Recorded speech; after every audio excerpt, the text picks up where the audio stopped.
경제 저널리스트 이완배의 경제의 속살 한 주간 종합편과 함께하겠습니다. 광고 듣고 월요일 방송부터 차례로 보내드리겠습니다. 야, 근데 홍어가 진짜 그렇게 몸에 좋아? 아이, 끝내준다니까. 근데 비싸지? 열나 싸고 열나 맛있는 홍어가 있다니까. 어디? 알싸한 홍어. 네이버 검색창에 알싸한 홍어를 검색하시고 1599-6456 전화 주문도 가능합니다. 노력한 만큼 내어주는 자연, 그 자연의 마음을 알기에 정성농장 홍삼. 검색창에서 정성농장 홍삼을 검색해주세요. 010-9754-6972. 다이어트 해야 하는데 좀 간단한 방법 없을까? 다이어트 전용 그린 스무디로 하루 한두 끼만 맛있게 바꿔 드시면 끝! 1522-6648 또는 비타샵을 검색해주세요. 허리가 아파요. 아랫배가 나와요. 골반이 바로 서야 건강도 아름다움도 바로 섭니다. 바디로직을 입으세요. 토크밴드의 입체적인 탄력이 틀어진 골반을 바로잡습니다. 간편하고 확실한 골반 교정 타이즈 바디로직. 지난 월요일 방송 함께 하시겠습니다. 민중의 소리 이완배 기자와 함께하는 경제의 속살. 이완배 기자 만나겠습니다. 이완배 기자님. 네, 안녕하십니까. 어제 정선태 교수님 만나셨더만요. 아, 네. 예. 정선태 교수님 댁에서 일요일에 초청을 해주셔서 김보엽 선배하고요. 같이 뵀습니다. 근데 너무 좋았어요. 왜냐면 제가 이런 말씀을 드리면 정 교수님께 좀 신뢰가 되진 않을까 싶은데 집이 너무 아늑한 겁니다. 근데 이게 아주 세속적인 눈으로 보면 그 집이 이제 집값이 오를 것 같이 생긴 집은 절대 아니에요. 근데 너무 아늑하고 음악을 틀어주시는데 그게 LP판이더라고요. 근데 LP판을 굉장히 많이 갖고 계세요, 교수님께서. 그래서 그 웬만한 LP바 수준의 엄청난 LP에서 이렇게 노래를 골라서 틀어주시는데 그 분위기가 너무 아늑해서 되게 행복한 시간이었습니다. 그리고 많은 팬덤을 가지고 있는 팬으로서 그 정선태 교수님이 라이브로 앞에서 이야기를 해주시니까 그게 막 너무너무 행복한 거예요. 그리고 새로운 사실도 제가 몇 가지 알았습니다. 저를 처음에 경제의 속살에 부르실 때는 오후 3시쯤에 문자 주시고 그날 6시인가 7시에 녹음을 시작했잖아요. 정선태 교수님한테도 하루 전에 연락하셨다면서요. 방송해달라고요. 왜 그런지 아십니까? 왜 그러신 겁니까? 거절할 틈을 줘서는 안 됩니다.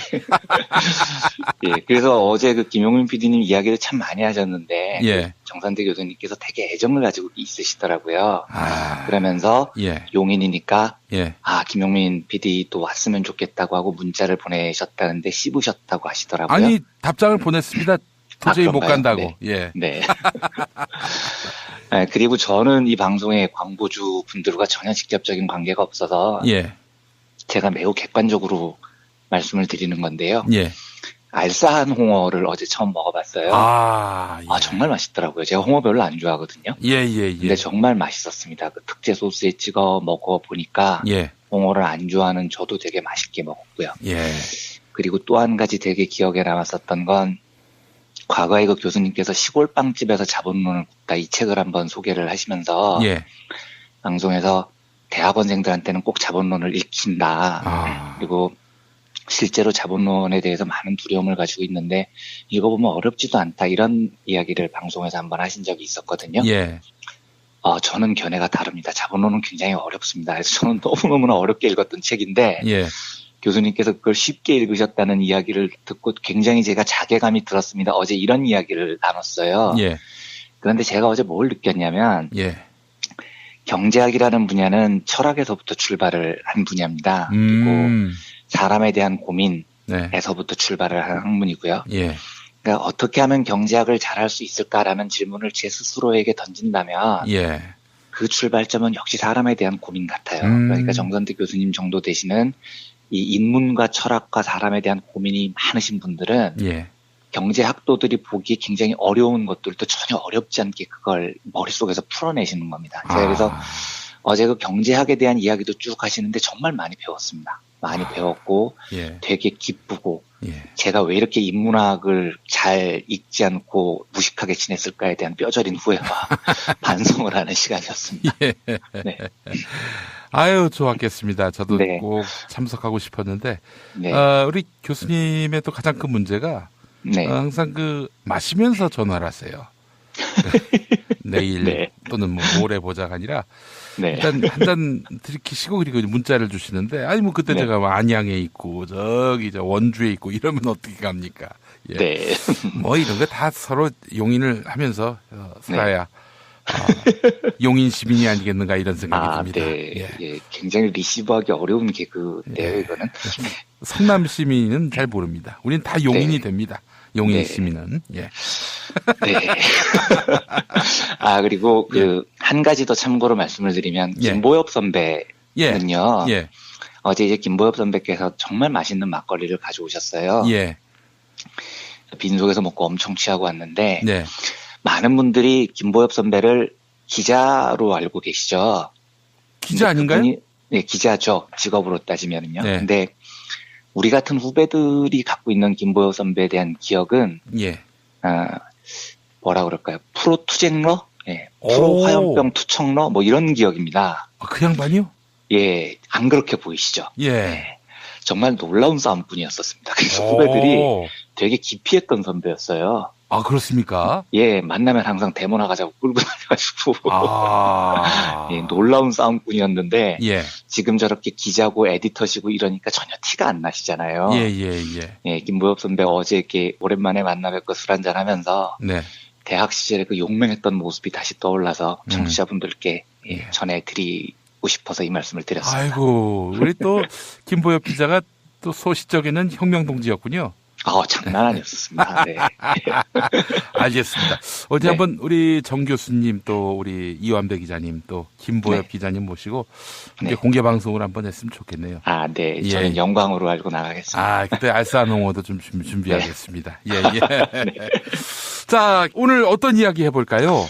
예, 사드 배치에 관한 이야기를 한번 해봐야 되겠습니다. 이걸 이제, 사드 배치가 너무 많은 분석도 있고 사태도 충분히 예견됐던 거기 때문에 제가 굳이 이제 이 이야기를 요즘에는 잘 안 드리려고 했었는데요. 왜 이 이야기를 다시 드리게 됐냐면 요즘 언론 보도를 보면 황교안, 유일호, 박근혜 이 정권이 중국의 사드 배치에 대해서 너무 안이했다. 혹은 너무 무능했다. 이런 식의 보도가 나오기 때문입니다. 저는 그 의견에 동의하지 않습니다. 안이했거나 무능한 게 아니고요. 알고도 국민을 속인 거라고 생각을 합니다. 그래서 이제 그 이야기를 드리려고 합니다. 오늘 나온 뉴스만 해도 지금 사태가 굉장히 심각하죠. 심지어 중국 정부가 한국의 게임을 신규 허가를 안 하겠다고 발표를 했다고 해요. 그래서 이제 한국 게임은 당분간 중국 시장에 새로 출시되기가 어렵다는 거고요. 다른 여러 분야에서도 보복의 강도가 지금 엄청납니다. 그 증권 전문가들이 낸 리포트를 보니까 현대차도 중국의 보복 대상이 될 것이고 올해 실적이 굉장히 부진할 것이다라고 예측들을 합니다. 실제로 2012년에 중국하고 일본이 생각구열도 분쟁을 했었을 때 도요타, 혼다, 닛산, 일본 완성차 판매 3사 자동차 판매 점유율이 7월 달에 18.6%였는데 10월에 7.3%까지 떨어졌습니다. 절반 이상으로 폭락을 한 거죠. 이런 걸 감안해 보면 현대차도 굉장히 고전할 것 같고요. 롯데는 물론이고요. 삼성, SDI, LG화학 배터리 업체들이죠. 근데 이미 전기차 배터리 보조금 대상에서 제외가 됐습니다. 이 회사들도 고전할 것 같고요. 관광, 유통 하여튼 전방위적으로 경제에 굉장히 큰 압력이 될 것 같습니다. 근데 제가 일단 하나 전제하고 싶은 거는요. 저는 중국의 저런 태도에 대해서 전혀 긍정하지 않습니다. 그러니까 저는 정확히 말씀드리면 중국이라는 나라를 매우 싫어해요. 그리고 기본적으로 저는 민주주의가 안 돼 있는 나라를 혐오합니다. 예전에 2008년인가요? 그 베이징 올림픽 성화봉송을 세계 각 나라의 인권운동가들이 반대한 적이 있었어요. 그 티베트 독립에 대한 탄압을 멈추라는 시위였는데 우리나라에서도 당연히 있었고요. 그런데 시청 앞에 중국 유학생들이 다 기어나와가지고 보도 블록을 깨고 막 던지는 겁니다. 우리 인권운동가들한테요. 중국 성화봉송 반대하지 말라는 거죠. 그리고 얘네들이 웃긴 게 스패너를 당시에 들고 나왔어요. 스패너요? 스패너로, 예, 스패너. 흉기 아니에요, 흉기. 그렇죠. 뭐 어쩌겠다는 겁니까? 그걸 들고 나와서. 남의 나라 수도 한복판에서요. 적어도 한국에 유학을 왔을 정도면 중국에서도 지식인 계층 이야기를 듣는 사람들일 텐데. 예. 남의 나라 수도 한복판에서 스패너를 들고 시위를 벌인다는 저 싸가지 없는 발상이 저는 너무나 한심합니다. 예. 그래서 저는 중국이 만약에 미국을 능가하는 세계적인 강국이 되면 그 세상도 정말 끔찍할 것 같아요. 그러니까 제가 자주 하는 말이 야 행성 하나에 또라이는 한 나라씩만 있자 제발. 미국 저거 하나라도 충분하다. 아, 둘은 힘들다. 제가 이런 말 되게 자주 하거든요. 예. 그래서 일단 중국의 저런 본성이 매우 또라이적이다라는 걸 전제로 하고 말씀을 드리겠습니다. 그런데 이번 사태에서 압도적인 또라이는 중국보다도 단연코 박근혜, 황교안, 유일호 이 정권입니다. 왜냐하면 중국의 저 태도는요.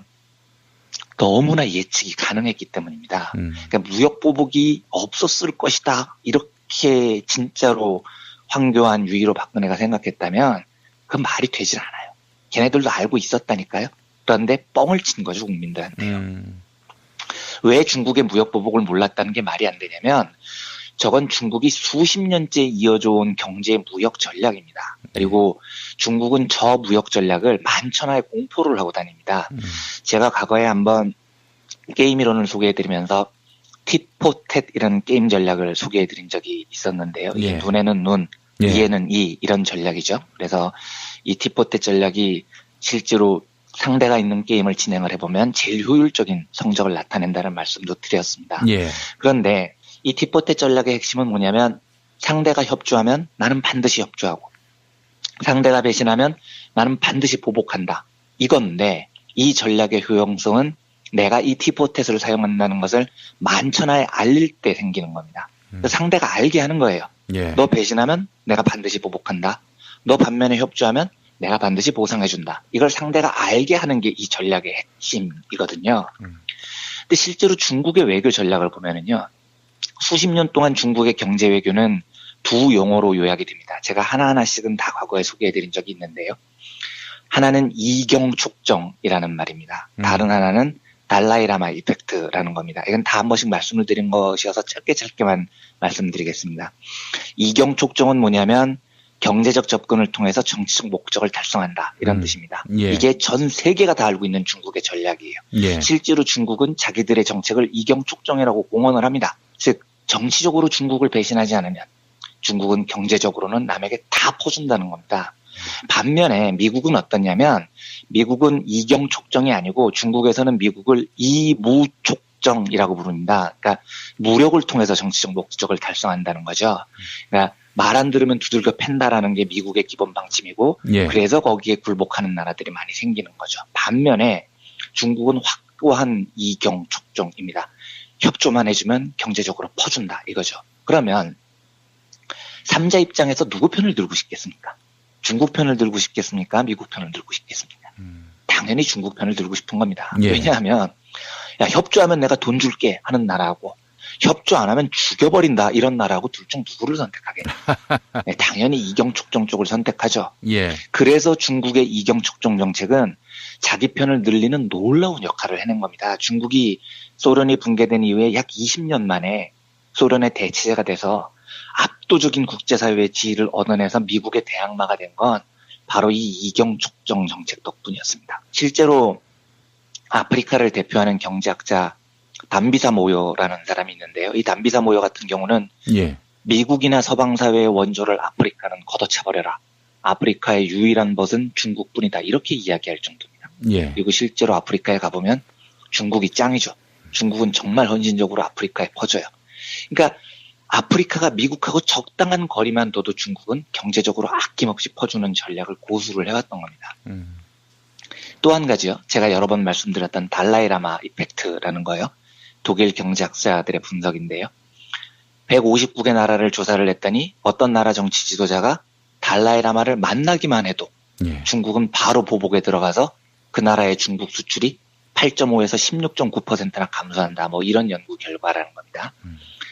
이 말은 중국이 이경촉정 정책을 펼치는 것 이외에 그러니까 협조하면은 경제적으로 퍼준다는 정책 이외에 정치적으로 자기를 건드리면 반드시 경제적으로 보복을 한다는 걸 티를 내고 있는 겁니다. 그래서 이경축종과 달라이라마 이펙트 이 두 가지는 게임 이론에서 완벽한 tit-for-tat 전략이죠. 협조해, 보상해줄게. 배신해, 두들겨 팬다. 중국은 이 정책을 사용한다는 걸 만세계에 공표를 해온 겁니다. 예. 그러면서 이제 다른 나라의 협조를 윈을 해온 거죠. 그런데 한국이 사드를 배치하면서 중국 턱 밑에 엑스밴더 레이더를 설치하겠다고 나선 건데 저걸 하면서 보복당할 줄 몰랐다? 말도 안 되는 소리입니다. 네. 예. 당연히 보복당하는 겁니다. 저건 달라이라마를 국가 지도자가 만나는 것하고는 비교가 안 될 정도로 중국의 위협적인 사건인데요. 당연히 엄청난 강도로 보복을 당하는 거죠. 중국도 계속 보복하겠다고 공언을 해왔던 거고요. 그런데 한국은 사드를 배치하면서 뭐라고 그러느냐. 유일호가 작년 7월에 그랬어요. 중국의 무역 보복은 없을 거라고요. 황교안도 그랬습니다. 그런 일은 없을 거라고요. 제가 당시 그 이야기를 듣고요. 야, 유일호 당신이 진짜로 그렇게 생각을 하면 당신은 정말 놀라운 빠가살이다. 그런데 내가 알고 있기로 유일호는 그런 빠가살이가 아니거든요. 그러면 결론은 하나예요. 국민을 알고도 속인 겁니다. 그래서 저는 이번 무역보복 사태를 보고 한국 정부가 무능하다라는 말에 전적으로 동의하지 않습니다. 이건 무능한 게 아니고 사악한 겁니다. 국민들을 대놓고 속인 악마들이 지금 정권을 잡고 있었던 거예요. 제가 이 보수 정권 쪽의 외교 정책을 보면서 쌍욕이 쉴 수 없이 터지는 이유가 이런 겁니다. 보수 애들은요, 외교를 할 때 버티는 맛이 없어요. 그러니까 미국의 압력에 굴복을 하더라도요, 버티고 버티다가 굴복을 해야 최소한의 경제적인 이익이라도 챙기는 겁니다. 그러니까 특히 이제 국민들이 반대하는 문제에 대해서는 미국을 아무리 은인 국가라고 생각을 하고 형님으로 모신다고 쳐도요, 형님, 미국 형님, 아시잖아요. 제가 미국 형님 말씀이라면 껌뻑 죽는 거예요. 그런데요, 형님, 우리 국민들이 반대가 너무 심하네요. 저도 정치하는 사람인데 국민들 반대가 너무 심하니까 조금만 기다려주세요. 이 한마디라도 해야 되는 거예요. 협상을 할 때는요. 조금만 기다려주세요. 이렇게라도 버텨야 얻을 게 있는 겁니다. 그런데 역대 외교를 보면요. 94년도 우루과이 라운드 농산물 개방 때, 2008년 소고기 협상 때, 지금 사드 배치 때 한국은 미국 형님 국민들이 반대하니까 조금 참아주세요. 이게 아니고요. 미국 형님 국민들 반대가 심한데 걱정하지 마세요. 국민들 반대는 이 아우가 알아서 두들겨 패겠습니다. 뭐 이러고 있으니까 경제적으로 뭘 얻어오겠습니까? 제가 쌍욕이 안 터지겠냐고요. 이걸 보고요. 참 무능을 넘어선 사악한 정부가 나라 경제 근간을 진짜 흔들어 놓고 있습니다. 제가 경제 망가지는 꼴을 보면 분통이 터져서 요즘 분노 억제가 잘 안 될 지경인데 이 사드 보복이라는 게 우리에게 던져준 교훈이 있다면 적어도 우리 국민들이요. 국민들을 상대로 알고도 뻥을 치는 사기꾼들에게는 다시는 나라를 맡기지 말아야 된다는 교훈입니다. 예. 빨리 이 악마들의 집권 기간이 지나가고 나라가 정상화돼서 경제를 회복할 수 있는 계기를 어떤 식으로건 실마리를 좀 찾았으면 좋겠다는 생각이 듭니다. 예. 속이 답답하고 먹먹할 때는 네. 알싸한 홍어가 제일 좋습니다. 네. 만병통치약 아닙니까? 정말 맛있었습니다. 네. 정말 저도 듣다 보니까 아주 네. 등골이 다 오싹하기도 하고 네. 머리는 뜨겁고요. 예. 네. 네. 하여간 얼마 안 남았습니다. 우리가 네. 정말 네. 심기일전해서 네. 두 번 다시 이런 나라가 되지 않도록 네. 최선을 다해야 할 텐데 민주주의가 어떤 달성하는 가치가 아니라 우리가 계속 유지하고 그렇습니다. 지속시켜야 하는 그런 가치임을 알면서 맞습니다. 네. 조금이라도 방심하는 틈에 이런 어처구니 없는 그렇습니다. 박근혜 같은 사람이 들어올 수 있다는 점을 네. 우리가 항상 경각심을 갖고 경계해야 되겠습니다. 네. 예. 네. 자, 우리 이완배 기자님 오늘 말씀 잘 들었습니다. 네, 감사합니다. 오인용의 만담가문 극장판 대개봉! 비급을 갖는 자, 무림을 평정할지 미친놈, 웃는 놈, 이상한 놈의 비급 쟁탈자. 그놈을 땡겨! 시저대지 말고 당장 여기서 꺼져! 오인용의 극장판 삐들이 코믹 액션 웃지마! 만담 강호 3월 22일 대개봉. 씨발 청소년 관람 불가야. 정권 교체를 함께 염원하는 판촉물 쇼핑몰 네피알, 기념품, 답례품, 기왕이면 네피알로 인터넷 검색창에 입력하시거나 032-519-4800으로 전화하세요. 카카오톡 아이디는 네피알. 현대인의 몸에 있는 독, 어떻게 치유할까요? 아로니아라는 열매에 강력한 효과가 있습니다. 검색창에서 장봉근 아로니아를 찾으시고 1522-1194로 하시면 됩니다. 여성의 노화 예방은 물론 음주 속셈에 시달리는 남편에게 성장기 어린이 발육과 뇌 발달도. 정도 원마?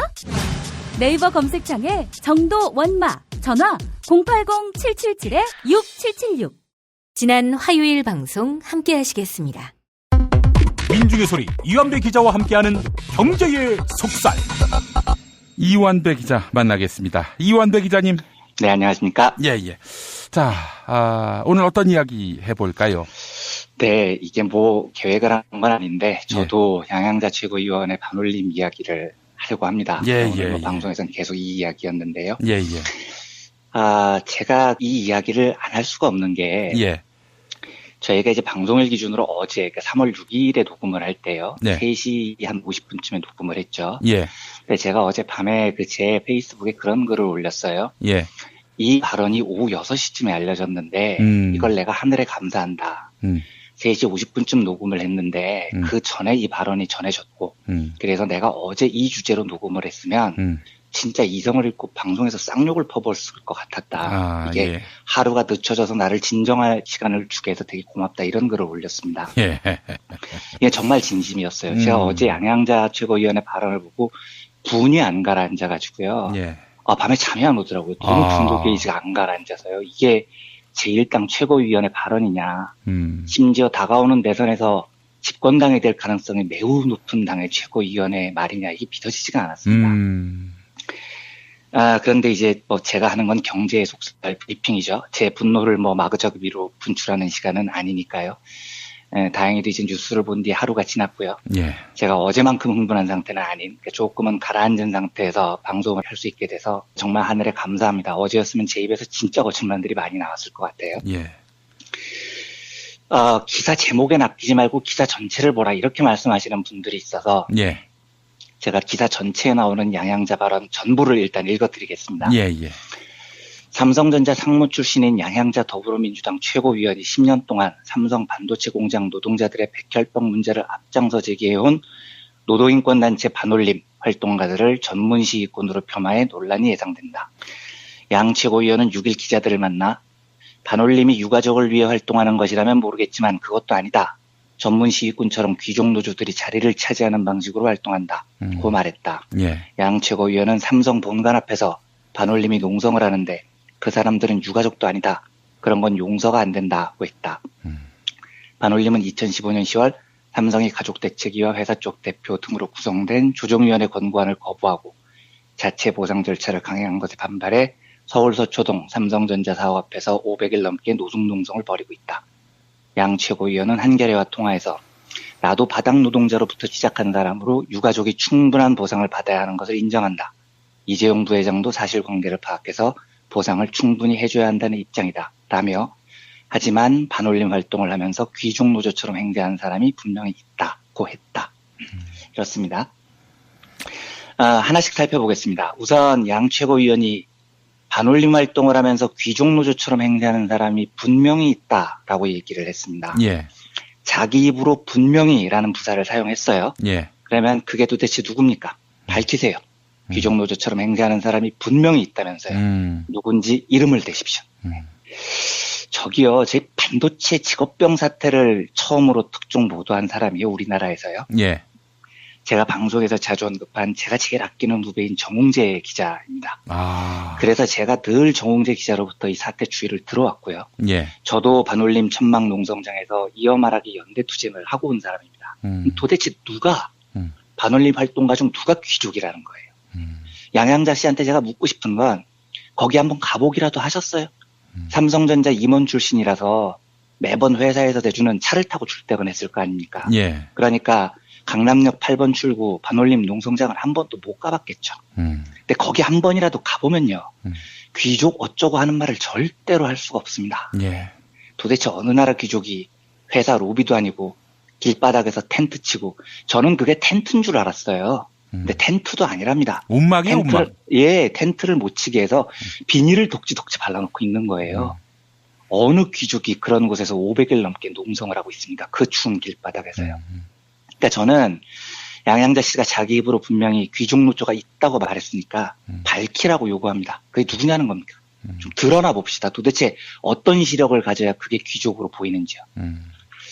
둘째요. 이건 이제 김성애 보좌관도 앞에서 잠깐 언급을 하시던데요. 예. 나도 바닥 노동자로부터 시작한 사람으로 유가족이 충분한 보상을 받아야 한다는 것을 인정한다. 예. 이재용 부회장도 사실관계를 파악해서 보상을 충분히 해줘야 한다는 입장이다. 이렇게 말을 합니다. 예. 일단 앞에서 황상기 대표님께서 말씀해 주셨듯이 보상 안 됐습니다. 일부 보상이 이루어진 거예요. 근데 그보다 중요한 건요. 양양자라는 사람의 사고 방식입니다.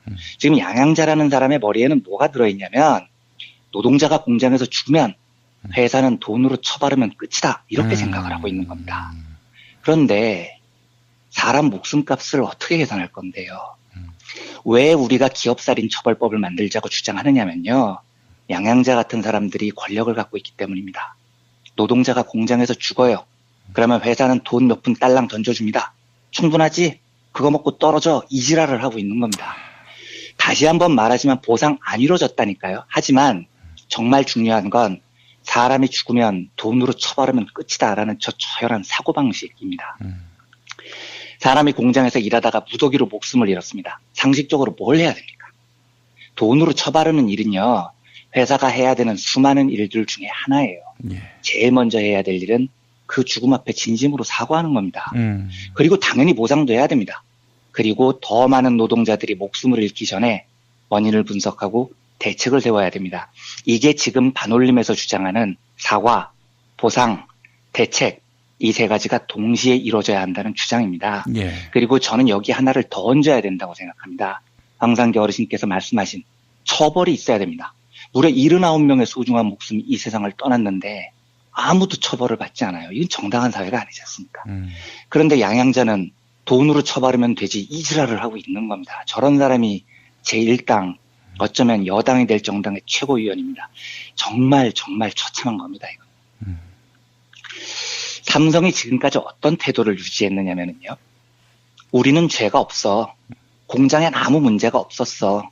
근데 우리가 니들 시끄럽게 구니까 불쌍해서 봐주는 거야.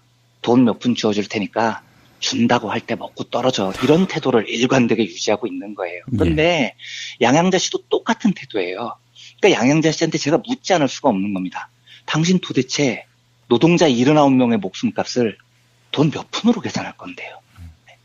그리고 셋째, 반올림이 유가족을 위해 활동하는 것이라면 모르겠지만 그것도 아니다. 전문 시위꾼처럼 귀족노조들이 자리를 차지하는 방식으로 활동한다. 삼성 본관 앞에서 반올림이 농성을 하는데 그 사람들은 유가족도 아니다. 그런 건 용서가 안 된다. 이런 말을 했죠. 앞에 황상기 대표께서 말씀을 해주셔서 이미 다 해석이 됐겠지만 양양자 씨의 이 말은 의도적인 왜곡이라고 밖에는 볼 수가 없습니다. 왜냐하면 황상기 어르신께서 반올림 대표라는 사실을 모를 리가 없어요. 그리고 그 발표를 하는 날이 황유미 동지가 돌아가신 지 10주기 되는 날이었다는 것도 모를 리가 없습니다. 그런데 이날 반올림이 유가족을 위해 활동하지 않는다. 그 사람들은 유가족도 아닌다.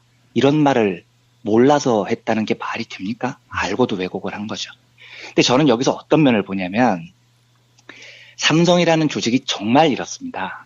저 발언을 양양자 씨가 기자들하고 점심을 먹으면서 했다는 건데 삼성 출신들 하는 짓을 보면요. 자기들이 말을 하면 기자들이 다 그대로 받아 적는 줄 알아요. 그리고 실제로 기자들이 그렇게 받아 적어 왔습니다. 그래서 특히 반올림 문제에 대해서는요. 마음대로 왜곡하고 마음대로 짓거립니다. 예를 들어서요. 작년 1월 14일에 삼성이 보도자료를 냈습니다. 보도자료 제목이 뭐였냐면 백혈병 이슈 9년 만에 해결. 조정의 3대 쟁점은 모두 해결되었다. 이게 삼성이 낸 보도자료 제목이었어요. 네. 저도 사실 그 기사 보고 이거 뭐 해결의 접점이 마련된 것 아닌가. 그렇죠. 오해했어요. 그렇게 생각하셨죠. 예, 왜냐하면 이 보도자료를 도와 거의 모든 언론이 다 베꼈었거든요. 그래서 진짜로 많은 사람들이 김용민 PD님처럼 백혈병 문제가 다 해결이 된 줄 알았다니까요.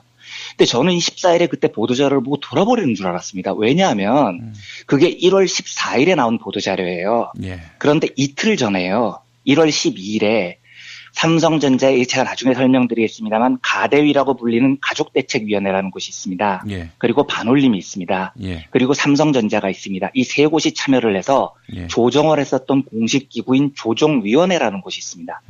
이 조정에서 조정을 한 거예요. 근데 이틀 전에 이 조정위원회에서 공식적으로 보도자료를 냅니다. 예. 근데 조정위원회 보도자료가 뭐냐 이렇게 되어 있습니다. 조정의 세 가지 의제 중 하나인 재해 예방 대책에 대해서는 조정의 세 주체가 모두 동의하는 합의가 이루어졌다.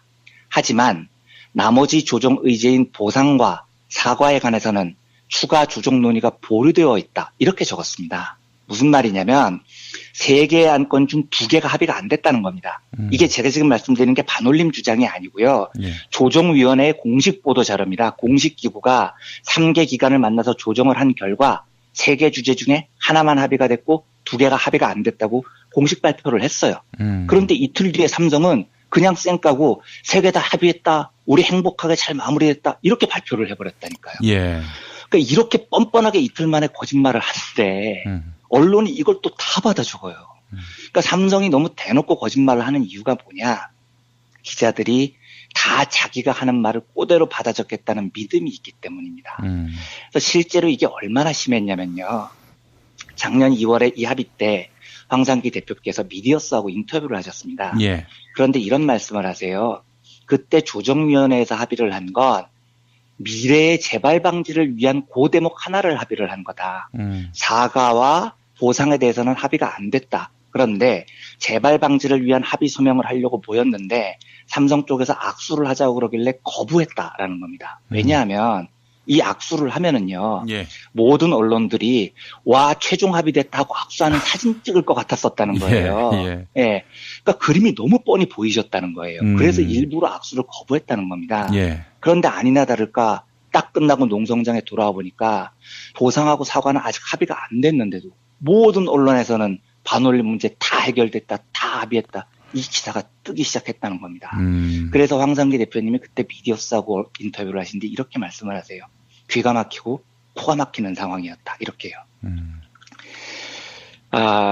원래 합의 주제가 말씀드렸듯이 사과, 보상, 예방이었습니다만 그때가 합의가 된 거는 예방 하나입니다. 그런데 그걸 가지고 뻔뻔스럽게도 합의됐다고 인터뷰를 하고 발표를 하고 그걸 가지고 다 받아 적는 게 한국 언론입니다. 그러니까 양양자 씨도 이런 습관이 있는 겁니다. 기자들 앞에 있는데요. 반올림은 유가족도 아니야. 씨알도 안 먹히는 뻥을 태연하게 치는 겁니다.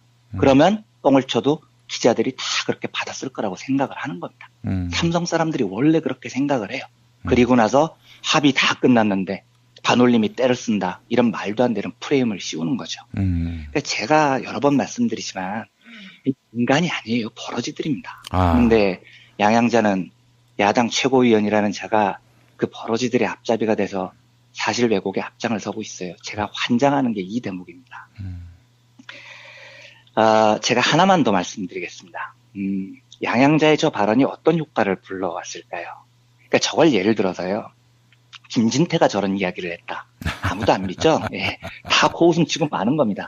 저 새끼 또 도졌구나. 뭐 이렇게 생각할 분들이 많죠. 늘 미쳐있는 애니까 이런 건데 저게 지금 야당 최고위원의 발언이에요. 그러니까 어떤 반응이 나오냐면 사람들이 이렇게 생각합니다. 그래도 야당 최고위원 발언인데 설마 저 발언이 다 틀리기야 했겠어? 이러면서 어제 SNS상에서 제일 많이 퍼날라졌던 기사가 뭐냐? 삼성 직업병 가족 대책위 따옴표 반올림의 진실 왜곡이 당황스럽다 따옴표 이런 류의 기사입니다. 예. 그러니까 삼성 직업병 가족 대책위 가족들이 만든 이 단체가 어떻게 생각을 하느냐? 반올림이 유가족들의 뜻을 왜곡해서 당황하고 있다. 이 기사를 돌리고 있는 겁니다. 반올림이 뭔가를 잘못하고 있다는 뉘앙스. 양양자 최고위원이 아무 근거도 없이 저런 발언을 했을 리가 없어. 이 기사를 돌리고 있는 거죠. 그 기사가 디지털 데일리라는 거지 같은 매체가 쓴 기사입니다. 예. 제가요, 우리가 정말 이까지 와서는 안 된다고 생각합니다. 그런데 이까지 와버렸어요. 지금 양양자 때문에요. 예. 그렇기 때문에 뭐가 사실인지 이야기를 드리겠습니다. 이런 문제는요, 삼성에게 꽃놀이패입니다. 이 문제에 말려 들어가서 논의를 확산할수록 삼성은 무조건 유리해져요. 그래서 삼성 같은 애들은 사고를 치고 나면 제일 먼저 뭘 하느냐? 피해자 측을 둘로 쪼개고 분열을 시킵니다. 제가 일전에 한번 삼성전자 서비스지회 염호석 열사의 이야기를 말씀드리면서 예. 염호석 동지가 유서로 내 시신을 동지들 옆에 지켜달라고 유지를 남겼는데 삼성이 제일 먼저 한 거는 염호석 동지의 아버지하고 합의를 해버리는 겁니다. 그리고 시신을 탈취해 갔던 그 이야기를 제가 한번 드린 적이 있죠. 예, 예. 그런데 일이 이렇게 되면은요, 진짜 이쪽에서 할 말이 없어집니다. 아니, 할 말은 산더미인데요, 말을 못해요. 왜? 뭐라고 하겠습니까? 염호석 열사의 아버지가 나쁜 사람이라고 말을 해요? 어떻게 그런 말을 합니까? 못하는 겁니다. 열사의 유지와 반대되는 결정을 하셨어도, 열사의 어머니와 반대되는 결정을 하셨어도, 수많은 동지들이 염호석 열사의 시신만이라도 지켜야 한다고 그렇게 부탁을 드렸는데도 그 의지를 묵살하는 결정을 하셨어도요. 예. 그분은 동지의 아버지예요. 동지의 부모입니다. 그럼 그걸 뭐라고 얘기를 하느냐고요. 속수무책인 겁니다. 이쪽에서는요. 삼성 직업병 가족 대책이 줄여서 가대위라는 조직이 꾸려졌습니다. 예. 그리고 가대위가 신속한 협상, 신속한 보상을 목표로 반올림하고 다른 길을 걸은 것은 맞아요. 그런데 제가 알고 있기로 그 안에 수많은 야료와 분열 책동이 있었습니다. 하지만 여기에 대해서 반올림한테요. 저 가대위에 대해서 어떤 입장을 갖고 있으세요? 제가 사정을 좀 아는데 화나시죠? 힘드시죠? 제가 이렇게 물어보면은요. 반올림 측에서요. 기자님 진짜로 화나요. 정말 가대위 분들 너무하십니다. 아직도 보상 못 받은 분들이 부지기수인데 자기들만 먼저 보상받겠다고 저러시는 거 너무 속상합니다. 이렇게 답할 것 같습니까? 아닙니다. 반올림 분들은 아무 이야기도 안 합니다. 공식적으로 비공식적으로 어떤 상황에서도 가대위를 비판하지 않아요. 왜냐하면 어찌됐건 그분들도 돌아가신 동지들의 가족이기 때문입니다. 예. 또 한 가지 이유가 있습니다. 제가 최근에 소스타인 베블렌 이야기를 드리면서 왜 가난할수록 사람들이 보수적이 되는가에 대해서 말씀드린 적이 있습니다. 예. 이건 현실입니다. 민중은요. 가난할수록 체제 순응적이 될 수밖에 없습니다. 그래야 한 푼이라도 더 받고요. 그래야 오늘 끼니를 채울 수가 있습니다. 예. 황유미 동지의 아버님께서 500만 원을 받았다는 조금 전에 들려드렸던 얘기요. 예. 그 500만 원이 있어야 치료비를 낼 수 있기 때문에 받을 수밖에 없는 겁니다. 그런데 돌아가신 79분 동지들 유족분들 중에는 당장 치료비가 급하고 당장 한 푼이 급한 분들이 당연히 있습니다. 그리고 삼성은 기한을 두지 않는 협상을 제안하는 게 아니에요. 한시적 시간을 두고 협상을 하겠다고 공언을 했어요. 이러다 보면 사람이기 때문에요. 가난하기 때문에 저 기간을 놓치면 받을 수 있는 저 보상금 몇 푼도 못 받는 거 아니야? 당연히 사람이 이런 공포에 휩싸입니다. 자본은 늘 그걸 노리고 이용을 해요. 그런데 유족분들 중에서는 여전히 충분한 사과, 충분한 보상, 그리고 사후 대책 이 세 가지가 모두 이루어져야 된다고 굳게 믿는 유족들이 여전히 남아 계십니다. 예. 그리고 그것만이 돌아가신 동지들을 위해 할 수 있는 한국 사회의 최소한의 임무라고 믿는 여러 운동가 동지들이 있습니다. 그래서 그분들이 지금 500일이 넘게 비닐 천막 안에서 싸우는 겁니다. 그런데 저걸 보고 귀족노조다, 시민단체들이 자기 입속을 챙기기 위해서 일부러 투쟁한다 이래버리면은요. 앞으로 노동 현장에서 목숨을 잃을지도 모를 수많은 우리 동지들하고는 어떻게 연대를 할 겁니까? 그 죽음이 만약에 내 가족에 이르렀을 때는 누구한테 손을 내밀 겁니까? 그러니까 저는 양양자 씨의 저 발언이요. 도저히 용서가 안 됩니다. 이 사과를 했다고 하는데 정말로 진심으로 사과할 마음이 있었다면 지금이라도 강남역 8번 출구로 가서요. 반올림 동지들에게 진심으로 고개를 숙여야죠. 페북에 딸랑 열 몇 줄 글 올리고 그걸 사과라고 주장하고 면죄부가 될 거라고 생각한다면 양양자 씨가 지금 크게 착각하는 겁니다. 근데 저는 이 양양자 씨한테 사과하라고 부탁할 마음이 없어요. 페북에 올렸다는 그 사과글이 양양자 씨 한계라면요. 우린 그냥 종교가 다른 겁니다. 인정을 해야 됩니다. 네. 양양자 씨는 정치인으로서 그냥 가던 그 길 쭉 가세요. 그리고 저는 한순간도 지금부터 2017년 3월 6일 황유미 동지의 10주기 날에 양양자가 무슨 말을 짓거렸는지를 잊지 않고 계속 싸울 겁니다. 만약에 정말로 저는 사람이라면 그렇게 하루 만에 바뀐다고 생각하지 않지만 정말로 사과할 마음이 있다면 지금 강남역 8번 출구로 가셔서 반올림 동지들에게 무릎 꿇고 사과하십시오. 그거 하나만이 제가 받아들일 수 있는 일입니다. 우리가 언제까지 이 처참한 일을, 이런 처참한 언설을 제1야당 최고위원에게 들어야 되는지 모르겠습니다. 정말로 화가 나고 지금도 제가 말을 하면서 분이 잘 가라앉지 않는 그런 한 24시간이었습니다. 예. 치가 떨리는 게 느껴지네요. 네. 예. 그렇습니다. 정말로요. 네. 예. 저는 글쎄요. 고졸 노동자가 네. 그런 높은 사회적 지위를 가졌다는 거, 이걸로 새로운 희망을 만들어 보겠다라는 그런 취지에서 이분을 야당에서 영입한 것 같은데, 네. 참 씁쓸합니다. 예. 예. 거기에 대해서도 드릴 말씀이 산더미인데요. 이야기들은 너무 길어질 것 같아서 오늘은 참겠습니다. 예. 그 이야기는 또 다음에 한번 또 해주시죠. 알겠습니다. 우리가 알겠습니다. 뭐 성공이 하나의 신화로 조작되면서 네, 그 얘기입니다. 네, 예, 그 얘기입니다. 네. 그것이 과연 온당한 것인지, 그걸 또 네. 소비하는 정치권의 행태는 또 네. 정당한 것인지 한번 네. 우리가 곰곰이 따져보는 시간 네, 또 맞습니다. 가져보도록 하겠습니다. 자, 이원배 기자님 오늘 말씀 잘 들었습니다. 네, 감사합니다. 살이 꽉 찬 데다가 막까지 끝내줘. 일본 바이어들이 환장하며 찾는다는 최고급 러시아 냉동 대게. 네이버 카페 대게 직거래 장터에 들어오셔서 선택하세요. 1644-9047. 참치의 맛은 좋은 참치가 좌우합니다. 구이동 대양 참치가 그렇습니다. 무한 리필에 더한 무한 감동. 직접 경험해보세요. 구이동 대양 참치 02-455-8087. 지난 수요일 방송 함께 하시겠습니다. 민중의 소리 이완배 기자와 함께하는 경제의 속살. 이완배 기자 만나겠습니다. 이완배 기자님. 네, 안녕하십니까. 예. 탄핵이 나건 말건 절대 권력은 역시 삼성입니다. 네, 그렇죠. 근데 이렇게 삼성한테 들이받으셔도 됩니까? 더 들이받고 싶은데요. 제 살아생전에 아주 소박한 꿈이 이재용 얼굴 한번 보는 거예요. 저보다 3살 많은데 제가 좀 한마디 좀 해주려고요. 예. 똑바로 살라고요. 똑바로 살라고요. 네. 똑바로 살라고 또 감옥 간 거 아니겠습니까? 네, 그래서 얼굴을 못 보는 한이 있어도 감옥에 좀 오래 있었으면 좋겠습니다. 그럼 면회 한번 가시죠. 그럴까요? 그냥 만나줄까? 안 만나주겠죠? 제가 누군지도 모를 텐데. 그래요. 예. 네. 삼성 위에 권력이 또 있다면 바로 미국 아니겠습니까? 네. 예. 네. 미국이 쇠하고 있다고 하는데 이런 견해에 대해서는 동의하십니까? 압도적으로 동의합니다. 쇠하고 있다. 네. 그러면 제가 누차 얘기하는 건데 명청 교체기 네. 이 시기라고 보세요?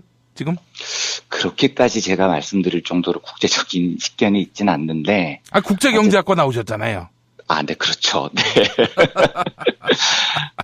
확실히 쇠락해 가고 있는 건 느꼈습니다. 예, 네. 그렇군요. 자, 그런데 우리가 미국한테 얽혀서 거의 네. 미국의 늪으로 스스로 그냥 들어간 것 같기도 하고 말이죠. 그렇죠. 이 네. 사드 사태와 관련해서 네. 이완배 기자님이 어떤 견해를 갖고 있는지 궁금해하는 분들이 많습니다. 예, 그래서요. 오늘은 매우 신선하게요. 브리핑을 70년대 아재 개그로 시작을 해볼까 합니다. 예. 굉장히 걱정이 됩니다. 이게 너무 안 웃길까 봐요. 예. 제가 아주 어렸을 때 여성중앙인가? 그 집에 낙인 굴던 여성지에서 길창덕 화백이라고 혹시 아시나요? 알죠. 예. 네, 꺼벙이. 예. 네. 요즘 젊은 분들은 아마 잘 모르시겠죠. 꺼벙이뿐입니까? 또 있어요. 네. 딸딸이라고. 그런 것도 있었어요. 딸딸이라고 있었어요. 예. 다부지라는 것도 있었는데요. 그렇죠. 네. 예. 근데 아무튼 저희 어렸을 때는 매우 유명하셨던 화백이세요. 길창덕 화백이 여성중앙의 순학질 여사라는 만화를 연재하셨어요. 이게 4컷 만화였는데 그 만화 제 기억에 남는 게 이런 게 있습니다. 예. 그 옆집 아주머니가 생선을 굽고 있어요. 근데 이제 급한 일이 생겨서 나갈 일이 생겼으니까 순학질 여사한테 부탁을 하는 겁니다. 생선 좀 타나 봐주세요. 이러고서 이제 잠깐 나갔다 왔습니다. 예. 근데 돌아오니까 생선이 새까맣게 탄 거예요. 그래서 화를 버럭 내죠. 예. 아니 제가 생선 타나 좀 봐달라고 부탁하고 왔잖아요. 그랬더니 순학질 여사가 네, 생선 타나 봤더니 아주 잘 타던데요. 뭐 이렇게 답을 했다는. 웃어주셔서 감사합니다. 네. 예. 이 유머로도 2017년에 생존을 할 수 있군요. 네. 저는 어렸을 때 진짜 그 만화를 보면서 빵 터졌었는데요. 예. 안 오신 분들께는 죄송하고요. 예. 그 어른이 참 좋았어요. 아주 깔끔하고 난서지 않은 개그. 네, 저도 정말 좋아했던 만화가였는데. 예. 네. 제가 이 만화를 왜 생각이 났냐면 이 라이브 방송하는 8일 오전에요. 유일호 부총리가 경제장관 회의를 열었습니다. 이게 올해 4차 경제관계장관 회의였는데요. 제가 이걸 보고 빵 터졌다고 해야 되나 아니면 우울했다고 해야 되나 참 좀 갈등인데 이 경제장관 회의에서 유일호가 뭐라고 얘기를 했냐면 최근 중국에서 발생하는 일련의 상황을 예의주시하겠다. 우리 국민과 기업에 대해 피해를 최소화할 수 있도록 중국과의 경제 외교적 노력을 강화하겠다. 이렇게 얘기를 했다는 거예요. 그러니까 지금 우리 국민의 관심사는 중국의 사드 보복에 대해서 어떤 대책이 있느냐 이건데 유일호의 대답은 예의주시하겠다라는 게 답입니다. 그러니까 국민들은 생선이 잘 타나 봐주세요라고 경제 관료들을 뽑은 건데 이 말은 생선이 안 타게 하라는 거잖아요. 그렇죠. 근데 유일호는 제가 쭉 예의주시했는데요. 생선이 아주 잘 타고 있네요. 지금 이러고 있는 거죠. 네. 이게 지금 황교안 정부 유일호 경제팀의 일관된 자세입니다. 3일에도요. 고위당정 회의라는 게 열렸는데 황교안이 그때 그랬어요. 중국 보복에 대해서 대책이 뭐냐? 그랬더니 사드 보복에 대해 중국 조치를 계속 모니터링하겠다. 이렇게 답을 합니다. 계속 지켜보겠다는 거죠. 생선이 잘 타는 걸요. 그래서 제가 얘네들 하는 꼬라지를 보면 정말 환장을 하겠습니다. 지금 이 박근혜 정권이 마지막까지 지금 나라를 말아먹는 건데요. 사드를 지금 전격적으로 비밀리에 들여오면서 이제는 정말로 우리가 할 일이 우리 경제 잘 타나 안 타나 지켜보는 것밖에 안 남은 것 같다는 기분까지 들어요. 그러니까 지금 여기서 멈추지 않으면 벼랑에서 떨어지는 건데 3걸음 정도밖에 안 남았거든요. 벼랑까지. 그런데 지금 이 박근혜 황교안 얘네들은 이 추락을 향해서 질주를 하고 있습니다. 이제는 뭐 어떻게 손을 써야 될지도 모르겠어요. 다만 제가 지금 유일하게 희망을 갖는 건 정권 교체가 빨리 이루어지는 거죠. 그래서 정말 이번 주에 탄핵이 이루어져야 돼요. 왜냐하면 이 정권 교체가 5월에 되느냐 12월에 되느냐는 이제 진짜 한국 경제에 사활을 건 문제가 됐습니다. 그렇죠. 중국으로부터 보복을 한 2개월 정도만 세게 당하느냐 아니면 9개월 정도 밟히느냐 이건 진짜 차원이 다른 문제거든요. 저도 지금 상상력이 부족해서 이 9개월 정도 중국한테 밟혔을 때 피해가 어느 정도 될지 상상이 안 될 정도예요. 끔찍합니다 진짜로요. 아니 이완배 기자님 2개월이라고 말씀하셨는데 왜 2개월이고 또 2개월 동안 만약에 이런 상황이 지속되면은 무슨 일을 예견할 수 있는 것인지 좀 말씀해 주시겠습니까? 앞으로 2개월 동안 뭐 롯데를 비롯해서 우리나라 기업들이 다 박살이 나겠죠. 그런데 이거는 2개월과 9개월의 차이는 굉장히 큰 거고요. 제가 어제인가요? 저희 찌라시님 방송하는 거 들어보니까 더 끔찍하던데요. 뭐 잠정 단교 그리고 자산 동결 조치 저는 그런 걸 상상을 못 해봤어요. 그러면 이제 나라가 망하는 길로 들어서는 건데 그런 게 2개월 만에 일어날 가능성은 낮아 보이고요. 이게 9개월 정도로 이어지면은 그 사이에는 충분히 벌어질 수 있을 것 같고요. 2개월이라고 말하는 건 새 정부가 들어와서 이제 어떤 시그널을 주느냐에 따라서 충분히 바뀔 수 있다고 보는 겁니다. 중국은 이경축종의 사상이 있으니까요. 제가 이제 그 이야기를 오늘 지금부터 쭉 드릴 건데 지금부터 드리고 싶은 이야기가 조금 어렵게 들리실 수도 있어요. 이게 국제 정치학 이론에서 매우 자주 사용이 되는 동맹의 딜레마라는 모형이 있습니다. 이걸 소개를 해드리려고 합니다. 이걸 사실 과거부터 여러 번 소개해드리고 싶었는데 쉽게 설명을 할 자신이 잘 없어서 제가 그동안 안 해왔던 거거든요. 근데 어쨌든 오늘은 한번 최대한 해보겠습니다. 동맹의 딜레마에는 2가지 용어가 나옵니다. 용어부터 좀 어려운데요. 영어로는 인트랩먼트, 어벤던먼트 뭐 이런 단어가 나옵니다. 이걸 이제 어떻게 번역을 하면 좋냐면 인트랩먼트는 트랩, 그러니까 덫에 갇히는 거죠. 그리고 어벤던먼트는 포기를 당하는 거고요. 그러니까 편의상 인트랩먼트는 엮임이라고 제가 말씀을 드리겠습니다. 엮였다는 거예요. 어벤던먼트는 버림이라는 단어로 제가 사용을 하겠습니다. 보통 어떤 나라가 동맹이라는 걸 왜 하냐면 유사시에 그 나라의 안보 위협이 있을 때 동맹 국가로부터 도움을 받기 위해서 동맹이라는 걸 맺습니다. 한미동맹이 그런 거죠. 근데 동맹을 맺을 때 일단 제일 걱정되는 것 중에 하나가 뭐냐면 정말로 우리나라가 안보 위험에 처했어요. 그래서 동맹국가한테 도와줘 하고 요청을 했습니다. 근데 동맹국가들이 갑자기 싫은데? 내가 왜 너희를 위해서 우리 군인들 목숨을 내놓고 우리 돈 써가면서 전쟁에 참가해? 이래버리는 겁니다. 이러면 동맹만 믿고 있던 우리나라는 진짜로 위기에 빠지겠죠. 예. 이걸 동맹의 딜레마 모형에서는 버림받았다고 합니다. 그래서 동맹을 맺을 때에는 최대한 버림을 안 받기 위해서 노력을 해야 된다는 겁니다. 근데 이 버림받을 위험을 피하기 위해서 어떻게 해야 되냐면 예. 동맹국가하고 엮임을 사용을 해야 됩니다. 그러니까 동맹국가하고 더 잘 엮여야지 버림받을 확률이 줄어들어요. 동맹국가가 시키는 일도 잘하고요. 까라면 까고요. 예. 말도 잘 듣고요. 이래야 되는 겁니다. 이래서 이제 이걸 동맹의 딜레마 모형에서 엮임이라고 하는데 문제는 이 엮임이 강하면 강할수록 버림받을 확률은 낮아지지만 엮임이 강하다는 이유로 버림받는 것 이상의 위험이 올 수도 있다. 이게 지금 이 모형의 설명이에요. 그러니까 우리나라만 봐도요. 북한의 침공 위협에서 안전을 보장받기 위해서 미국과 동맹을 맺었다. 뭐 이거죠. 그리고 이 동맹에서 버림받지 않기 위해서 미국의 이해관계에 최대한 엮이려고 계속 노력을 해왔다는 겁니다. 예. 뭐 미국의 기지도 제공하고요. 한국군 작전지휘권도 이양했죠. 주한미군의 지휘, 편의 이런 거 최대한 보장하죠. 뭐 이런 것도 모자라서 주한미군 방위비도 분담하고 있죠. 뭐 이까지는 그렇다고 치는데 미국에 더 잘 엮이기 위해서 우리나라가 뭐까지 했냐면 베트남에 파병도 했습니다. 이라크에도 군대를 보냈어요. 그러니까 미국이 까라는 대로 다 까온 겁니다. 더 잘 엮이려고요. 우리 국익에 심각한 피해를 감수하고서라도 한 거죠. 그러니까 베트남 전쟁을 통해서 한국이 경제적으로 번영했다. 이건 진짜 개소리입니다. 거기서 죽은 생명이 몇이고 우리가 죽인 생명이 몇인데. 아이고. 예, 이라크에는 왜 파병을 합니까? 이라크는 부시가 벌인 개떡 같은 전쟁인데 이라크하고 한국하고 뭔 원수를 졌다고요? 그 참혹한 전쟁에 가담을 했겠어요. 이유는 하나입니다. 오로지 미국의 이익과 한국의 동맹을 더 잘 엮이기 위해서 계속 엮여온 겁니다. 우리나라가요. 예. 근데 이까지는 그렇다고 쳐도요.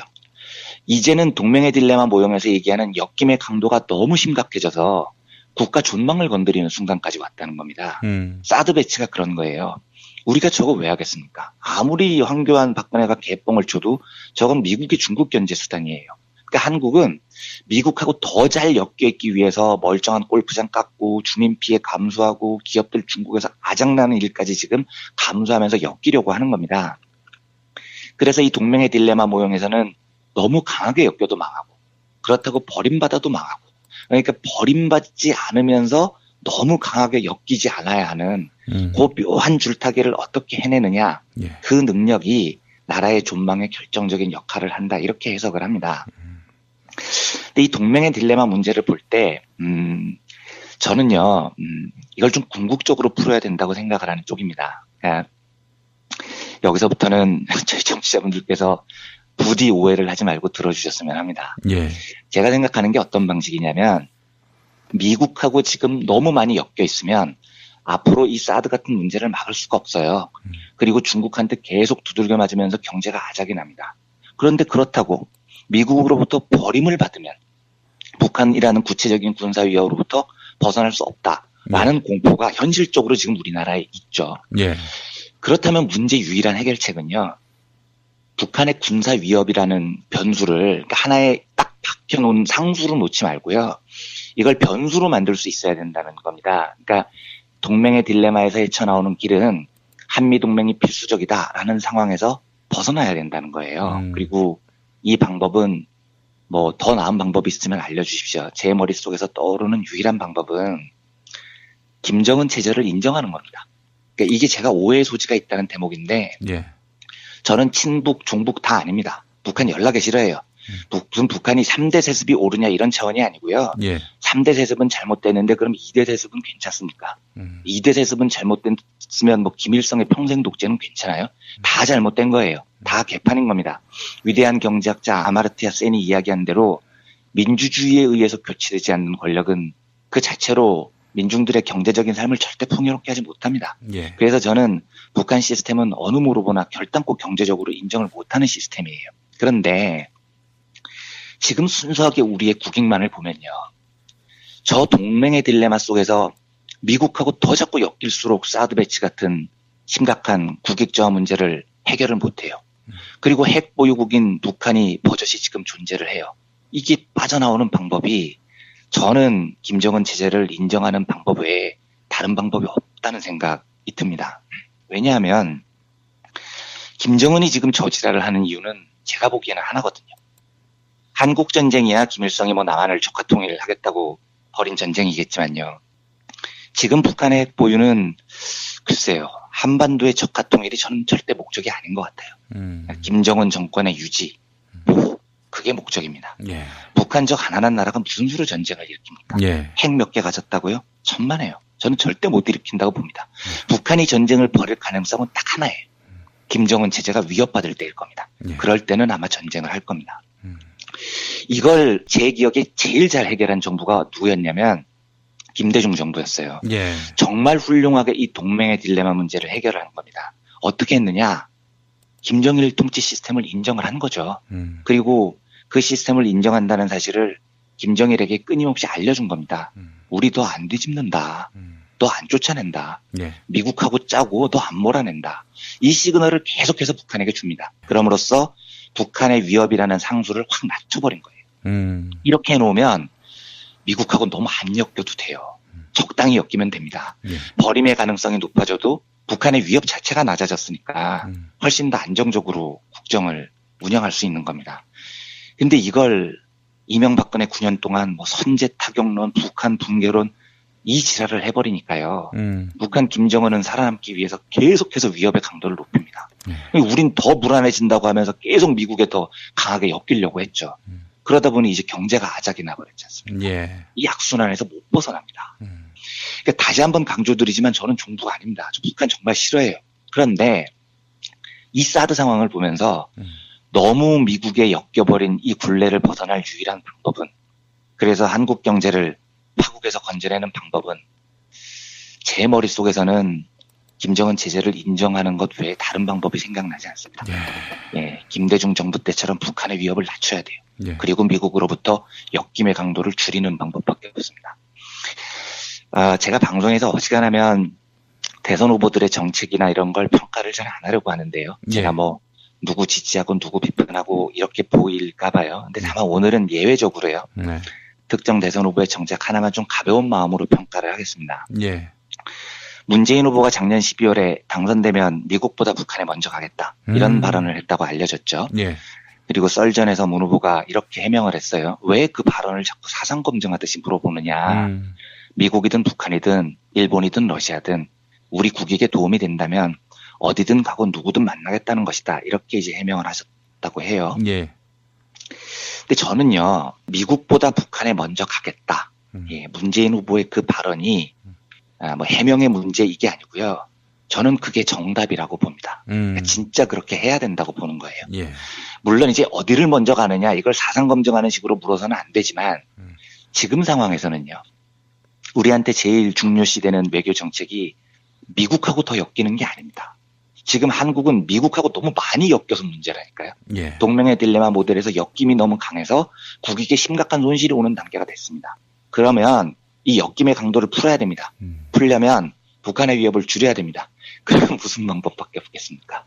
차기 대통령이 미국보다 북한을 먼저 방문한다. 예. 이러면 북한 입장에서는 이거보다 더 강력한 시그널이 뭐가 있겠어요. 예. 이렇게 하면 남한이 선언을 하는 셈이 되는 겁니다. 예. 우리 니네 김정은 체제 인정할게. 공존하자. 예. 이렇게 시그널을 주는 방법 외에 다른 방법이 있을까요? 예. 저는 아무리 생각해도 해법은 김대중 시대로 돌아가는 방법밖에 없다는 생각이 듭니다. 예. 이 문제에 대해서 저도 많은 고민을 앞으로 더 해야 되고요. 이 방법 외에 더 좋은 근본적인 해결책이 있으면 저한테도 많이 알려주시기 바랍니다. 저도 좀 공부를 더 해보고 싶은데요.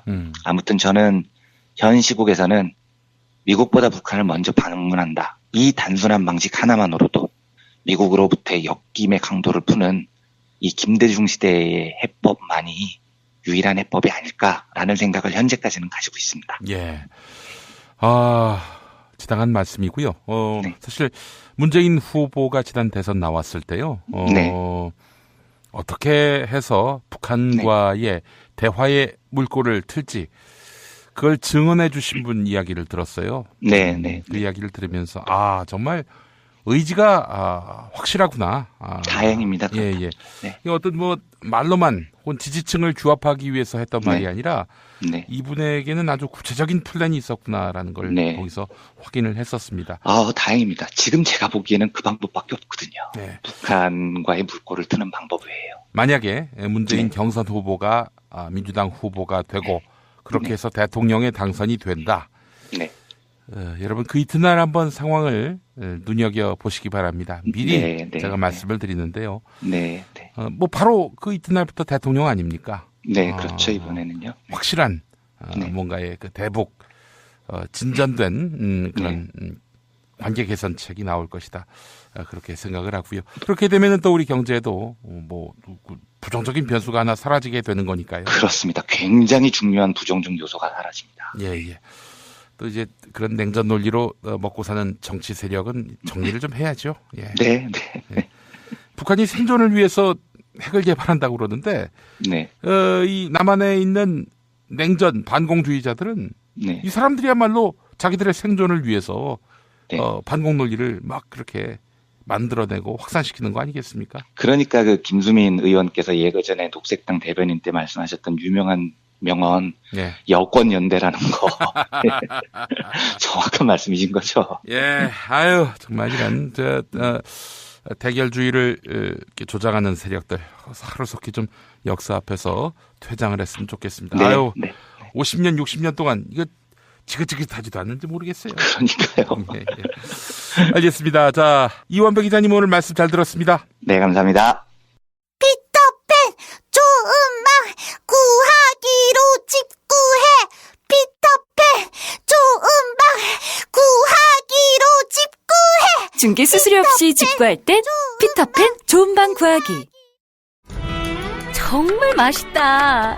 이 말 한마디면 모든 게 설명됩니다. 30년 전통 자연의 이로움을 담은 김치 이담채 김치 1544-4586 1544-4586 술자리 많은 요즘 3차까지 달린 당신을 위한 필수품 전창걸의 새싹 땅콩차. 이제 속쓰림은 잊으세요. 070-8635-1288 070-8635-1288 깨끗한 국내산 닭만 씁니다. 그래서 최고의 맛 킹 닭갈비. 국내 최초 짜장맛 파스타맛 킹 닭갈비도 출시됐습니다.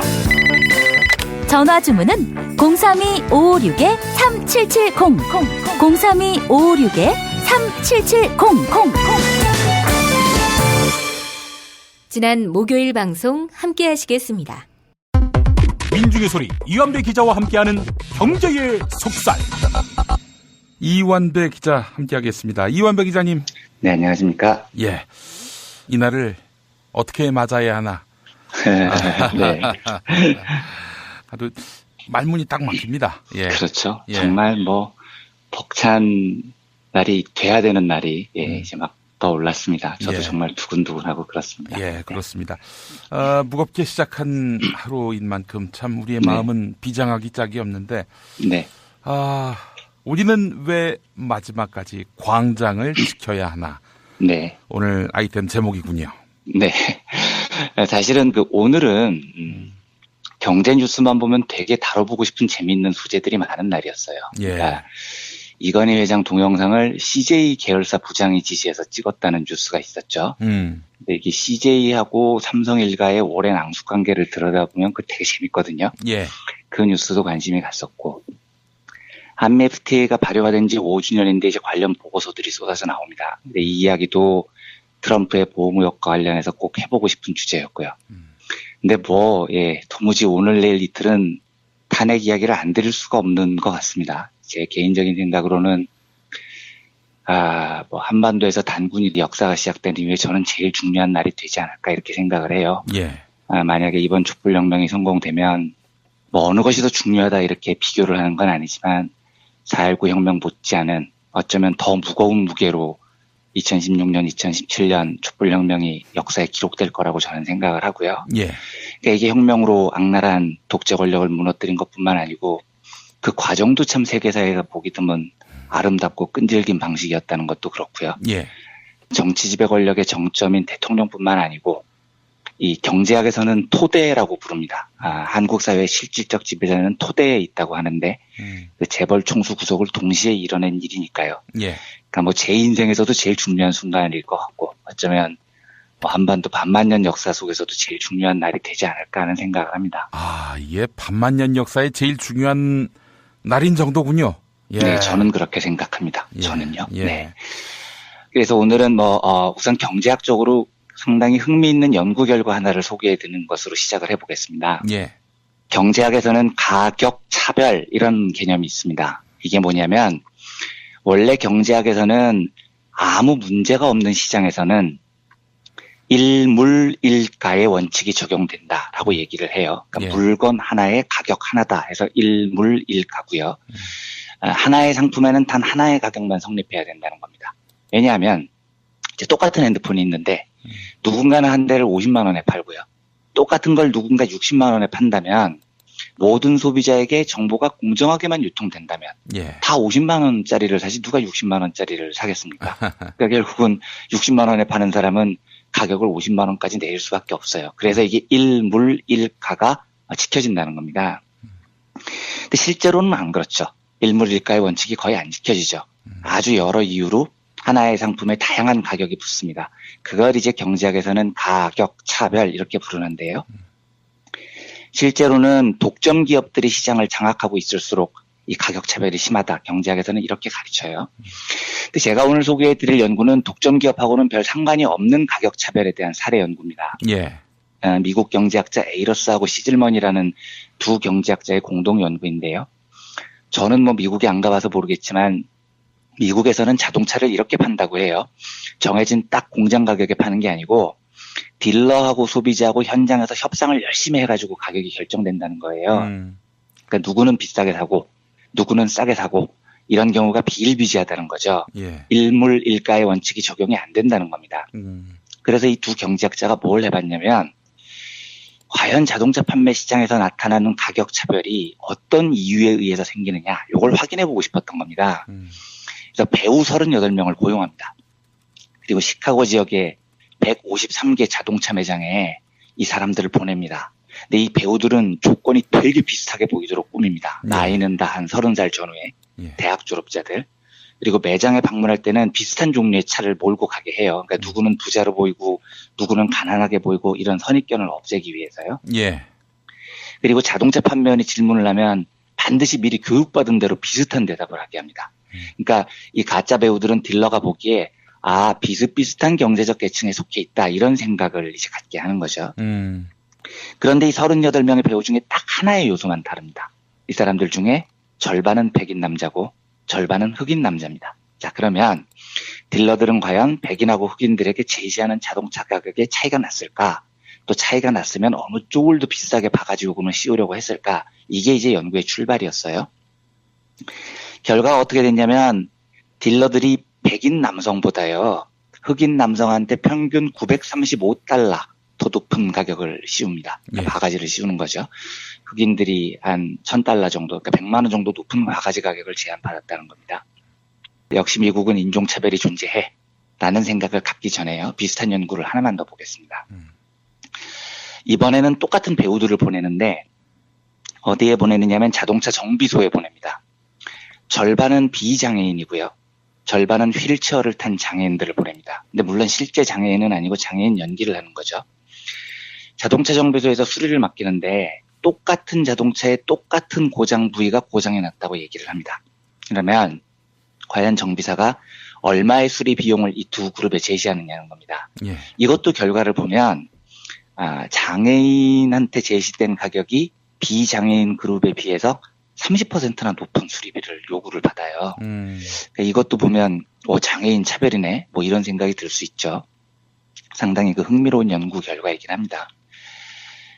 그런데 뜻밖에도요. 이 두 연구를 진행한 연구팀의 결론은 그렇지가 않습니다.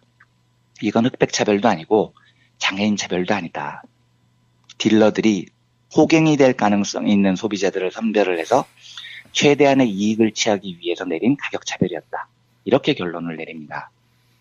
왜냐하면 아까 자동차 판매 딜러들 같은 경우에는 이 사실을 알고 있었던 거예요. 미국이 원래 그런 연구 결과가 많대요. 그러니까 흑인들이요, 백인들에 비해서 훨씬 더 가격 협상하는 걸 귀찮아한다는 다양한 연구 결과가 있었답니다.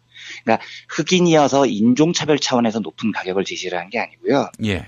흑인이 습관적으로 협상을 귀찮아하니까 찬스다 이러면서 그냥 100만 원 정도를 높게 불렀다는 거죠. 그러니까 왜 이런 해석이 가능하냐면 실제로 연구팀이 조사를 해보니까 딜러들이 흑인하고 백인하고 누구하고 더 많은 이야기를 하느냐를 시간을 재봐요. 그런데 만약에 딜러들이 흑인을 혐오하고 차별했다면 흑인들하고 또 오랜 시간을 보내고 싶지는 않았을 거잖아요. 그런데 계산을 해보면 예, 딜러들은 흑인들하고 훨씬 더 많은 시간을 보냅니다. 또 한 가지요. 딜러들 중에서도 흑인이 있었을 거 아닙니까? 근데 흑인이 흑인을 인종차별할 리는 없잖아요. 근데 조사를 해보면 흑인 딜러들도 똑같이 흑인 소비자한테 높은 가격을 제시를 합니다. 그러니까 이건 인종차별의 요소가 아니고 흑인들이 호갱이 될 확률이 높다는 점을 이용한 가격 차별이었다. 이렇게 결론을 내려요. 장애인 수리비가 30% 높은 경우 이것도 장애인 차별이냐? 연구팀은 이것도 아니라고 말합니다. 그러니까 정비사들이 왜 장애인에게 높은 가격을 제시하냐면 연구팀이 이제 장애인 연기를 하는 배우들한테 이렇게 요구를 해요. 야, 차에서 내릴 때 진짜 힘들게 내려라. 휠체어 꺼내는데 뭐 도움도 필요하고 휠체어 피는데 힘들고 이렇게 지시를 한 겁니다. 그러면 정비사들이 어떻게 생각하느냐? 아, 이 사람 여기서 좀 높은 가격을 불러도 다른 정비소로 움직이기가 힘들겠구나 이렇게 생각을 한다는 겁니다. 예. 그러니까 장애인이어서 차별하는 게 아니고 이 사람이 다른 곳으로 옮길 가능성이 없기 때문에 즉 호갱이 될 가능성이 높기 때문에 가격 차별을 한다는 거죠. 그래서 이 설명에 덧붙여진 설명을 보면 이렇습니다. 장애인이 차에서 막 힘겹게 내렸는데 몇 명한테 이렇게 시킨 거예요. 아, 저 벌써 다른 정비소 몇 군데 다녀오는 중인데요. 요 한마디를 딱 시킵니다. 그러면 가격이 바로 확 떨어진다는 거예요. 아무리 장애인이어도 나 호갱 아니다. 나 꼼꼼하게 살피는 사람이고 여기가 다른 데에 비해서 싼지 안 싼지 비교해 볼 거다. 이 시그널만 줘도요. 가격 차별이 이루어지지 않는다는 겁니다. 예. 그래서 일물일가의 원칙이 지배되는 자본주의 시장에서 가격 차별이 이루어지는 많은 이유는 공급자가 소비자를 호객으로 볼 때라는 거죠. 호구로 볼 때. 예. 그리고 소비자가 깐깐하지 못하다는 인상을 주면 공급자는 무조건 소비자를 속이려 드는 경향이 있다는 겁니다. 예. 자, 그러면 우리가 지금 정치 서비스, 법률 서비스를 받는 소비자들이라고 가정을 해봅시다. 이건 가정이 아니고 실제이기도 합니다. 우리 같은 일반 시민들은 정치 서비스와 법률 서비스를 받기 위해서 세금을 냅니다. 국회의원 같은 정치인들을 위해서 세금을 내죠. 헌법재판관들 같은 법조인들에게 재판 서비스를 받기 위해서 세금을 냅니다. 우리는 소비자예요. 그런데 판매자는요. 소비자가 멍청해 보일수록 소비자를 속이려고 듭니다. 그러니까 소비자가 낸 정당한 세금을 더 빨아먹고 자기 이익을 챙기려고 한다는 거죠. 그래서 정치 서비스, 법률 서비스를 받는 소비자들은 아주 깐깐해져야 됩니다. 이게 굉장히 중요한 요소입니다. 특히 깐깐해지는 건 당연하고요. 공급자들한테요. 정치인이나 재판관한테 우리가 매우 깐깐한 사람이라는 이미지를 계속해서 심어줘야 돼요. 딜러들 앞에서 아, 흑인들은 가격 협상 잘 안 해. 이런 이미지가 바뀌잖아요. 협상 시작할 때부터 100만 원 손해보고 시작을 하게 된다니까요. 예. 그러니까 저는 이재용이 영장을 기각한 조희연 판사하고요. 이재용 구속을 결정한 한정석 판사, 이 두 사람의 차이는 판결 서비스를 대하는 소비자, 국민들의 깐깐함이 갈랐다라고 보는 편입니다. 그러니까 조희연 판사는 몰랐겠죠. 영장을 기각하고 났더니 이렇게 큰 파장이 올 줄은요. 예.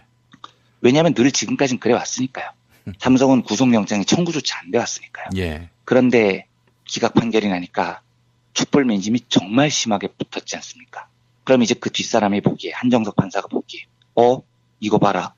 이거 호객이 아닌데? 호구가 아닌데? 하는 생각이 전 분명히 들었을 거라고 봅니다.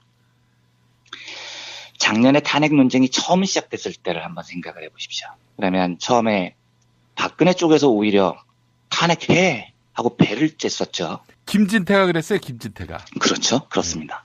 그리고 의회에서는 오히려 야, 이거 탄핵 가면 헌법재판관들 보수적 성향이 너무 많아서 기각 확률이 너무 큰데?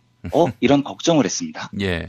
그런데 그로부터 3개월 가까이 흐르고 났더니 물론 이제 운명의 10일 오늘은 어떤 결론이 날지는 모르겠지만 분위기는 완전히 역전됐죠. 왜냐하면 민심이 소비자가 깐깐하다는 사실을 지금까지 19차에 걸친 촛불 시위로 보여줬기 때문입니다.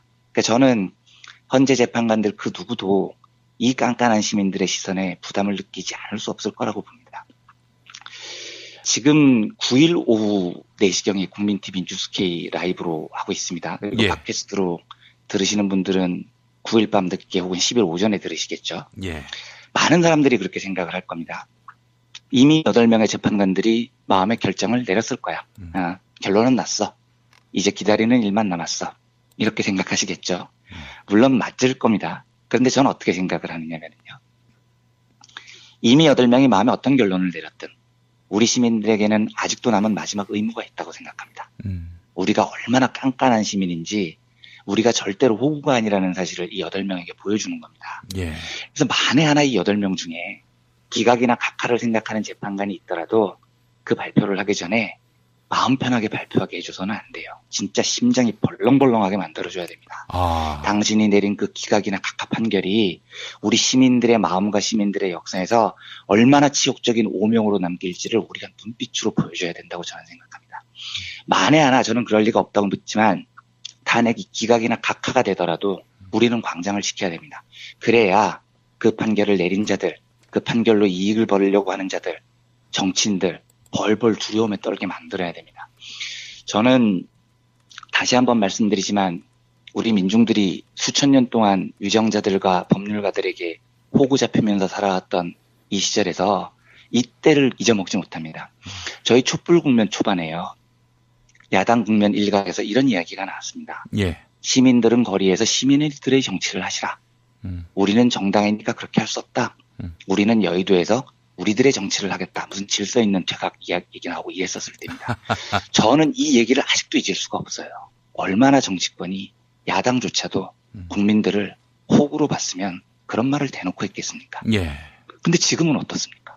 어떤 야당이 감히 촛불 민심에 반대되는 곳에 서로 엄두를 내겠다요? 못하죠. 예. 그건 그동안 4개월이 넘는 기간 동안 우리가 시민들이 더 이상 호구가 아니라는 사실을 얼마나 깐깐한 소비자라는 사실을 19차례에 걸쳐 1,500만 명이 나와서 촛불을 들고 보여줬기 때문입니다. 예. 그리고 이제 그 마무리를 해야 될 때인 거죠. 8명의 헌법재판관들에게요. 그리고 탄핵이 인용되거나 각하되거나 뭐 그 됐을 때 어떻게 하는 게 나한테 유리할까? 이런 걸 고민하는 정치인들에게요. 시민들의 눈빛을 보여줘야 됩니다. 딴 생각 품지 마. 당신들은 그냥 이 촛불에 몸을 맡겨. 그러지 않으면 당신들은 결코 역사에서 용서받지 못해.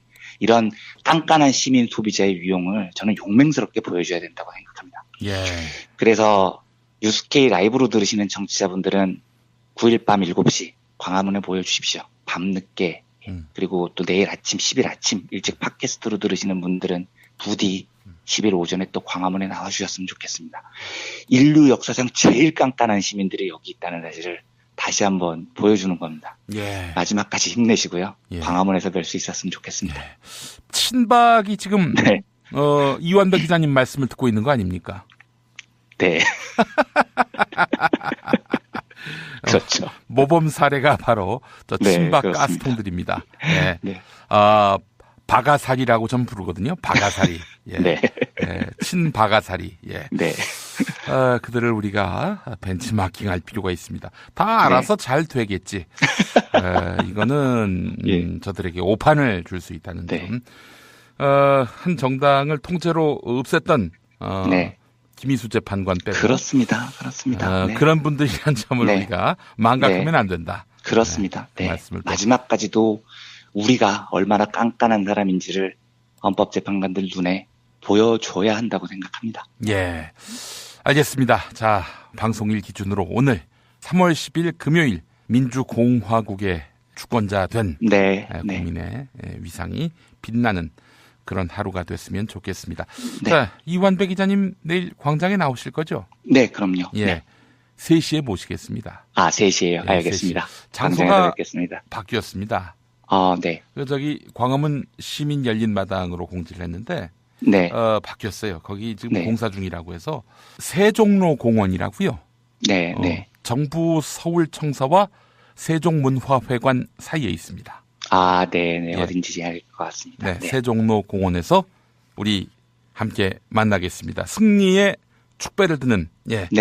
오후 3시에 우리 이완배 기자와 함께하는 시간 갖도록 하겠습니다. 네. 자, 기자님 감사합니다. 네, 감사합니다. 안녕하세요.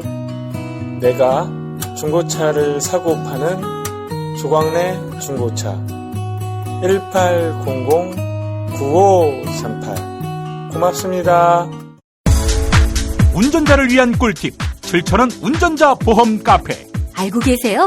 교통사고가 나면 형사합의금, 벌금, 변호사 비용 이거 자동차 보험에서는 보장 못해요. 운전자 상해까지도 책임져 드리는 7,000원 운전자 보험 카페.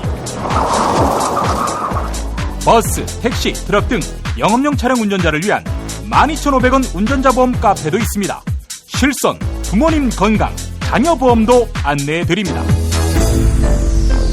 02849-9730 연중 무휴라 언제든 02849-9730 한우 사고를 집어넣고 24시간 팔팔 끓인 곰탕, 연지연 곰탕. 어린이부터 노인까지 누구나 좋아하는 건강식 연지연 곰탕. 택배로 신청하시려면 010-7252-1114.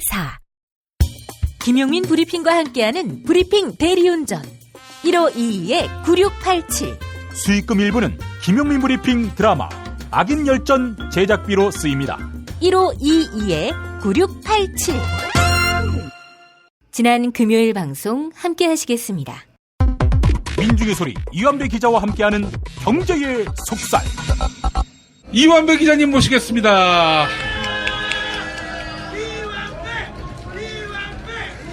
이런 얘기 들으면은 막 출마 의지가 막 샘솟는 전혀 그런 거 없습니까? 예, 알겠습니다.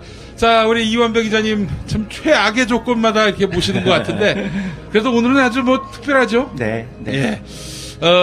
지난주에 탄핵 결과와 무관하게 우리가 각자에게 축하하고 격려해 주자. 네. 이런 말씀을 해 주셨어요. 네. 예. 어떻습니까? 오늘? 너무너무 감격적이었고요. 예. 발표가 되는 순간에 예. 저는 이상하게 이 나이가 들면서 여성 호르몬이 많아져서 그런지 눈물이 확 터져버려서 예. 저희 정혜림 아나운서가 그걸 보고 지금 페북에서 저를 놀리고 있던데요. 아주 오랜만에 왈칵하고 울고 말았습니다. 아이고, 그러시구나. 얼마나 우리가 갈망했던 이런 결과였습니까? 네. 예. 그러면 회사에서? 네, 되게 흥미로웠었던 게 저희 민중의 소리가 안국동에 있습니다. 예, 그래서 출근할 때 탄기국 집회를 뚫고 제가 올라갔는데 이제 발표가 나고 후배들 일하는 거 지켜보고 조금 돕고 있는데 갑자기 와 소리가 나길래 창문에서 소리가 나서 가봤더니 예. 차벽이 뚫린 겁니다. 오. 분노한 탄기국 분들이 네. 차벽을 뚫고 헌재 쪽으로 밀고 들어가는데 이제 나중에 뉴스를 보니까 그 과정에서 지금 2분이 돌아가셨다고 하더라고요. 어이구, 그래요? 네. 그런데 그 당시에는 이제 11층에서 이걸 이렇게 바라보고 있으니까 예. 뭐라고 그러나요? 제가 게임을 잘 안 해서 모르겠는데 그 모바일 게임의 전투 장면처럼 이렇게 예. 주르륵 깃발로 막 때리고 이렇게 몰고 가는 장면이 보이는 거예요. 예, 굉장히 예. 과격하게. 그래서 저희가 지금까지 살아오면서 민중의 소리 구성원들이 다 한 데모 하는 친구들인데. 그렇죠. 네. 어디에서 저렇게 파이프로 경찰을 내리칠 때 절대로 지켜만 보고 있는 친구들이 아니거든요. 예. 근데 이번에는 제3자의 입장이 돼서 네. 난생 처음으로 편안한 마음으로 이렇게 과격한 시위를 지켜봤어요. 그리고 그러다가 예. 도대체 저게 왜 뚫렸느냐. 차벽이 아시다시피 굉장히 뚫리기가 어렵잖아요. 그래서 예. 물어봤더니 이제 되게 제3자 입장에서 이렇게 지켜보고 있던 여러 후배들이 선배 저기요. 저거를 저 탄기국 어르신들이 차를 밀어서 사이드로 밀어낸 겁니다. 그래서 그 장면을 보고 제가 너무 놀랐던 게 예. 아니 우리도 데모께나 지금까지 하고 살았는데 네. 민주노총이나 이럴 때 과거 데모할 때 보면 차벽이 있으면 저희는 당겼거든요. 그렇죠. 근데 우리는 왜 당겼을까? 밀었어야 됐는데 저 밀면 열리는 거였다 저거는. 우리가 정말 반성하자 이러면서 네. 우리가 연륜에서 일단 밀렸습니다. 굉장히 어른들의 초보자분들이신데도 예.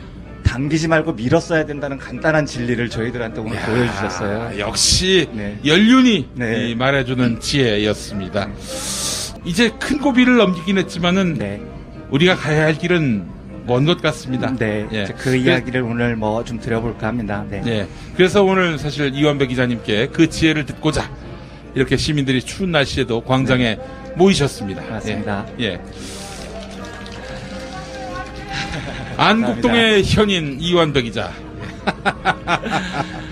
오늘 어떤 화두 전해주시겠습니까? 네, 우선 이건 이제 방송에서 한번 말씀을 드린 적이 있는 이야기인데요.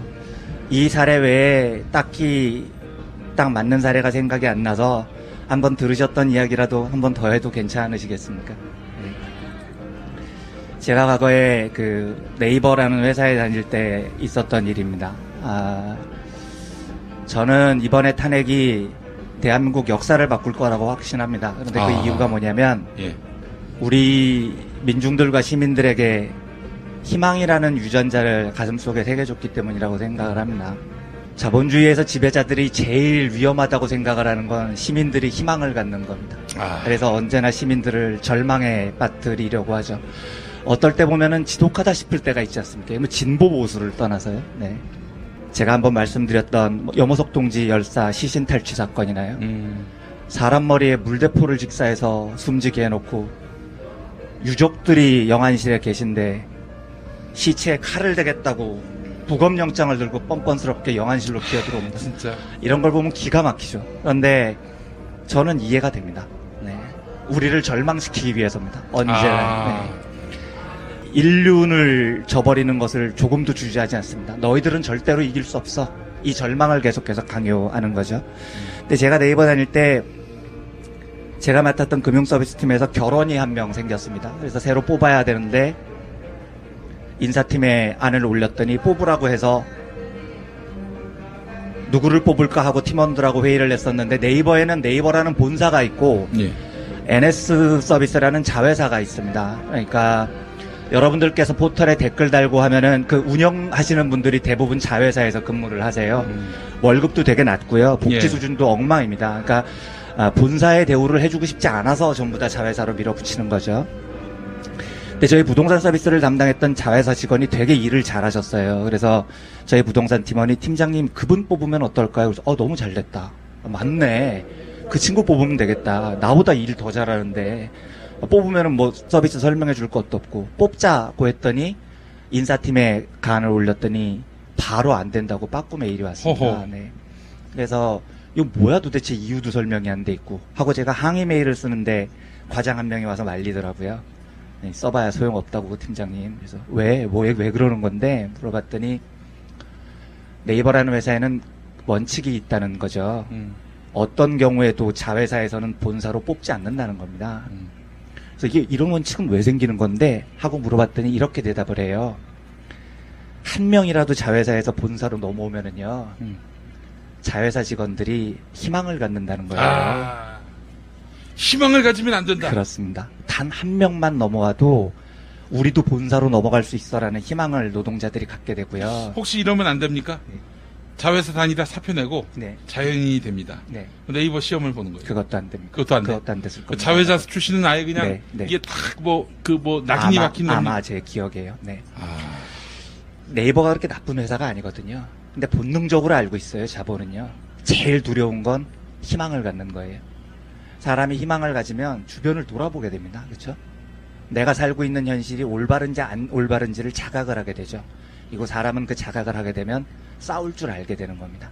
그걸 가장 두려워하니까 희망을 못 갖게 하는 겁니다. 근데 제가 오늘 무슨 말씀을 드리고 싶냐면 희망은요. 자회사에서 본사로 한 50명이 넘어왔을 때 생기는 게 아닙니다. 100명 정도가 넘어왔을 때 생기는 게 아니에요. 한 명만 넘어오면 됩니다. 한 명만. 네이버가 절대로 한 명도 못 뽑겠다는 원칙을 고수했던 이유는 뭐냐면 딱 한 명만 넘어와도 사람들은 희망을 갖는다는 겁니다. 그래서 희망이라는 유전자는 되게 특이해서 절망은 한 50번, 100번, 1000번, 10,000번 이렇게 벽에 부딪혀야 절망이라는 게 각인되지만 희망은 딱 한 번만 이기면 됩니다. 이게 그래서 정말 위대한 겁니다. 저는 이번 촛불혁명이 그래서 한국의 역사를 바꿀 거라고 생각합니다. 한번 생각을 해보십시오. 지금 만약에 군부가 또라이 짓을 한다고 해서 쿠데타를 일으켰습니다. 그래서 지금 청와대를 점거했습니다. 그러면 여기 계신 시민분들께서는 아휴 헬조선이 그렇지 뭐 안 되겠다 역시 우리나라는 물러서야지 이렇게 생각하시겠습니까? 아니지 않습니까?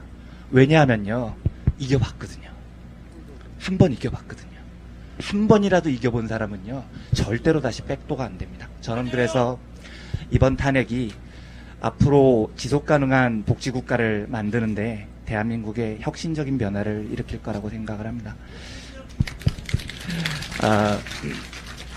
오늘 기쁜 날이니까 제가 좀 뜬금없는 이야기 하나 드려도 괜찮을까요? 상관없습니다. 네. 욕을 하셔도 됩니다. 그런가요? 네.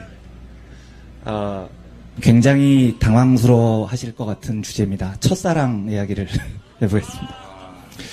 제 첫사랑이 아니고요. 첫사랑이 누군지는 다 기억나시죠? 네. 첫사랑이 왜 기억나는 줄 아세요, 혹시?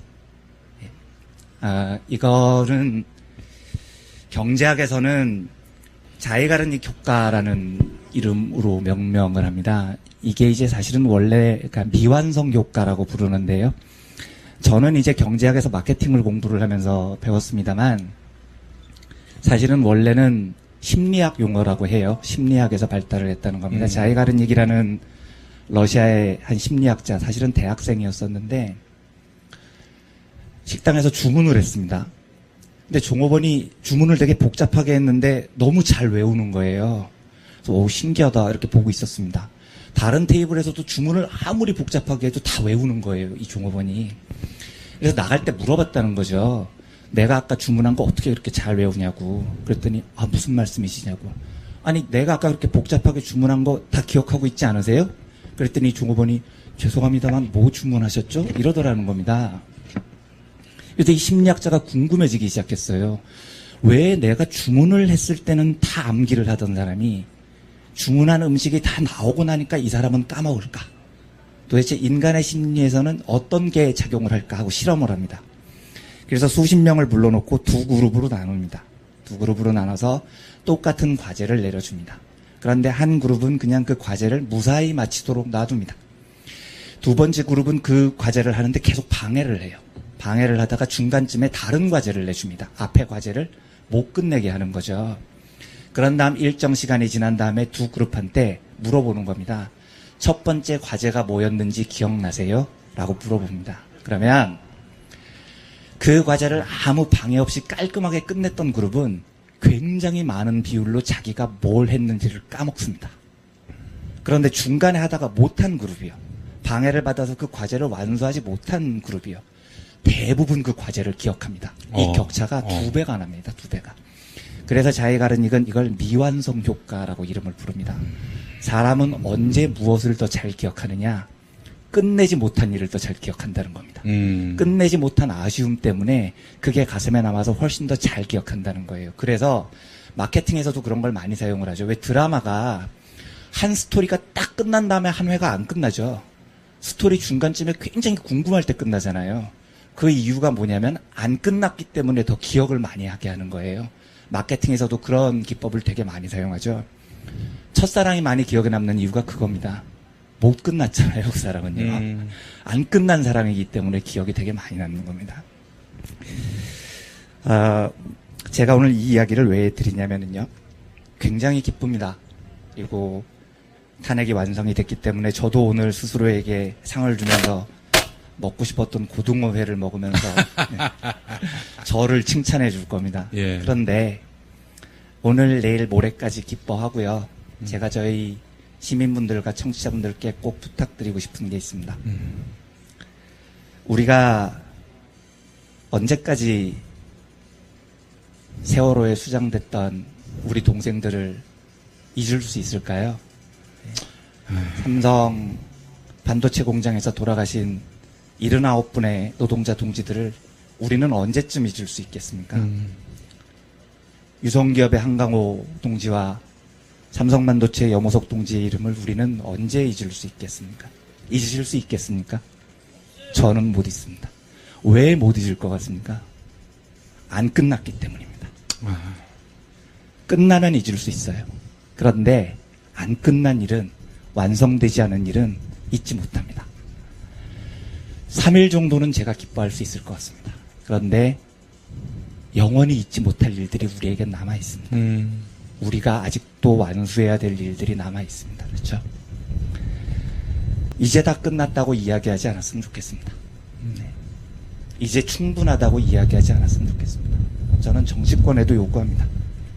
이제는 화합하고 용서하자고 말하지 말았으면 좋겠습니다. 네. 우리에게는 아직 잊지 못하는 일들이 남아 있습니다. 완수되지 않은 일들이 남아 있습니다. 우리가 더 해야 될 일이 저는 남아 있다고 생각합니다. 1789년 프랑스 대혁명을 완수한 다음에 프랑스 시민들이 모자에 자유, 평등, 연대를 상징하는 삼색이 새겨진 모자를 서로 쓰고 서로가 동지임을 알아봤다고 합니다. 그때 프랑스 혁명에서는 서로를 시또양, 시민동지라고 부르면서 이 삼색 모자를 쓴 사람들을 동지로 여기고 그 자유평등 연대의 정신을 실천하기 위해서 전 유럽으로 진군을 했었습니다. 저희가 19차에 걸쳐서 이 광장을 지켜왔고 4개월이 넘는 시간 동안 촛불을 들었습니다. 우리는 머리에 삼색 모자를 쓰진 않았지만 대신 손에 촛불을 들었고 가슴에는 세월호 리본을 달고 그 모습을 보고 우리가 서로 시민 동지임을 알아보고 지금까지 지내왔지 않습니까? 우리가 지금까지 동지였다는 사실을 잊지 않았으면 좋겠습니다. 무슨 말씀을 드리고 싶냐면 완수하지 못한 일들을 마무리할 때까지 영원히 우리가 동지였으면 좋겠다는 겁니다. 서로 연대하는 동지로서 사회의 약자들이 더 많은 해방을 얻을 때까지 다 끝났다고 얘기하지 않고 서로 동지로서 연대의 손을 굳건히 잡고 계속해서 같이 싸워나갔으면 좋겠습니다. 그렇게 해서 싸워나간 다음에 지속 가능한 복지국가, 사람으로 태어났으면 누구나 행복하게 살 수 있는 국가를 만든 이후에 우리 자녀들한테 나중에 자랑스럽고 떳떳하게 이야기를 하는 겁니다. 2017년 3월 10일에 광장에 내가 있었다. 이렇게 자랑을 하는 겁니다. 자랑스러운 시민동지들께 정말로 진심으로 감사의 말씀을 드립니다. 아주 오랫동안 같이 동지였으면 좋겠습니다. 고맙습니다. 아이고. 우리 이완배 기자님 말씀을 들으면 우리가 어떤 일을 했는지를 스스로 이제 객관할 수 있을 것 같다는 생각이 들고요. 저는 이거 한번 좀 질문 던지고 싶습니다. 우리 이완배 기자님에게는 분명히 어떤 실패, 좌절의 기억이 있기 때문에 오늘의 승리의 기억에 대한 평가가 이렇게 구체적이고 다채롭지 않았나 이런 생각이 드는데요. 실패와 좌절의 기억 뭐가 떠오르십니까? 너무너무 큰 실패여서요. 저한테는 평생 트라우마처럼 남아있지만 1991년 5월의 기억 그때 강경대 군이 돌아가시고 너무나 많은 제 동기들이 목숨을 잃었습니다. 국악반들이고요. 그런데 결국은 정원식이 밀가루 한번 맞으면서 김지아가 신문에 지랄을 하면서 시민들의 지지를 더 많이 얻는 데 실패하고 그 전국을 보대련으로 불렸던 민자당에게 전국 주도권을 넘겨줬었죠. 그때는 정말 이 마음이 감당이 안 되더라고요. 정말 우리는 뭐가 안 되겠구나 싶을 정도로 가슴이 주저앉고 절망스러웠습니다. 그런데 오늘 이날을 맞이하니까 더 감격적인 것 같습니다. 92년 대선은 또 YS가 됐잖아요. 그러니까요. 그때는 어떠셨어요? 근데 제가 그때 군대를 갔거든요. 그래서 군대를 가니까 이상하게 전투력이 약화돼서 YS가 되더라도 살짝 오늘 저녁이 뭐가 나올까에 훨씬 더 많은 관심을 갖게 됐어요. 투쟁력이 현재 약화된 상태에서 YS를 맞아서 실제로 그 병영 국가로 만들려는 이유도 뭐 그런 거 아니겠어요? 박정희가 그랬고 박근혜가 그렇게 하려고 했던 이유도 국민들에게 희망을 주지 않기 위해서. 맞습니다. 좌절을 거의 체질화, 내재화시키기 위해서 그런 것이 아니었겠는가라는 생각이 들면서요. 또 그런 생각도 좀 해봤습니다. 앞서서 이야기하셨지만은 지금 언론들이 촛불의 승리를 승복 프레임으로 덮으려는 그런 의도 보이지 않습니까?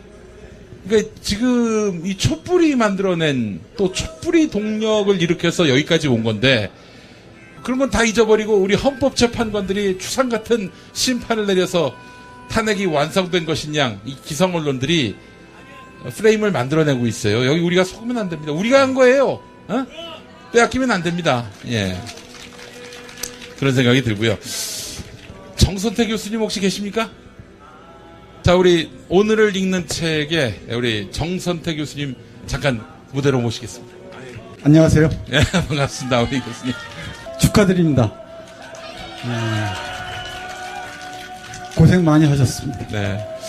교수님, 사실 제가 어제 교수님께 문자를 드리기를 오늘 광장에 나오셔야 한다라고 하니까 안 되면 못 나간다. 이렇게 심약하셔서야 되겠습니까? 제가 사흘 밤을 잠을 못 잤습니다. 만감이 교차합니다. 만감이 교차하시네요. 네. 예. 아, 이제 우리가 혁명 승리의 기억을 자산처럼 갖게 됐습니다. 예. 이 자산을 잃지 않고 유지하는 것도 굉장히 중요한 과제가 됐는데 교수님 한 말씀 해주시죠. 네, 말이 뭐가 필요하겠습니까? 우리 한국 현대사에서 민중들, 시민들의 승리의 기억이 별로 없습니다.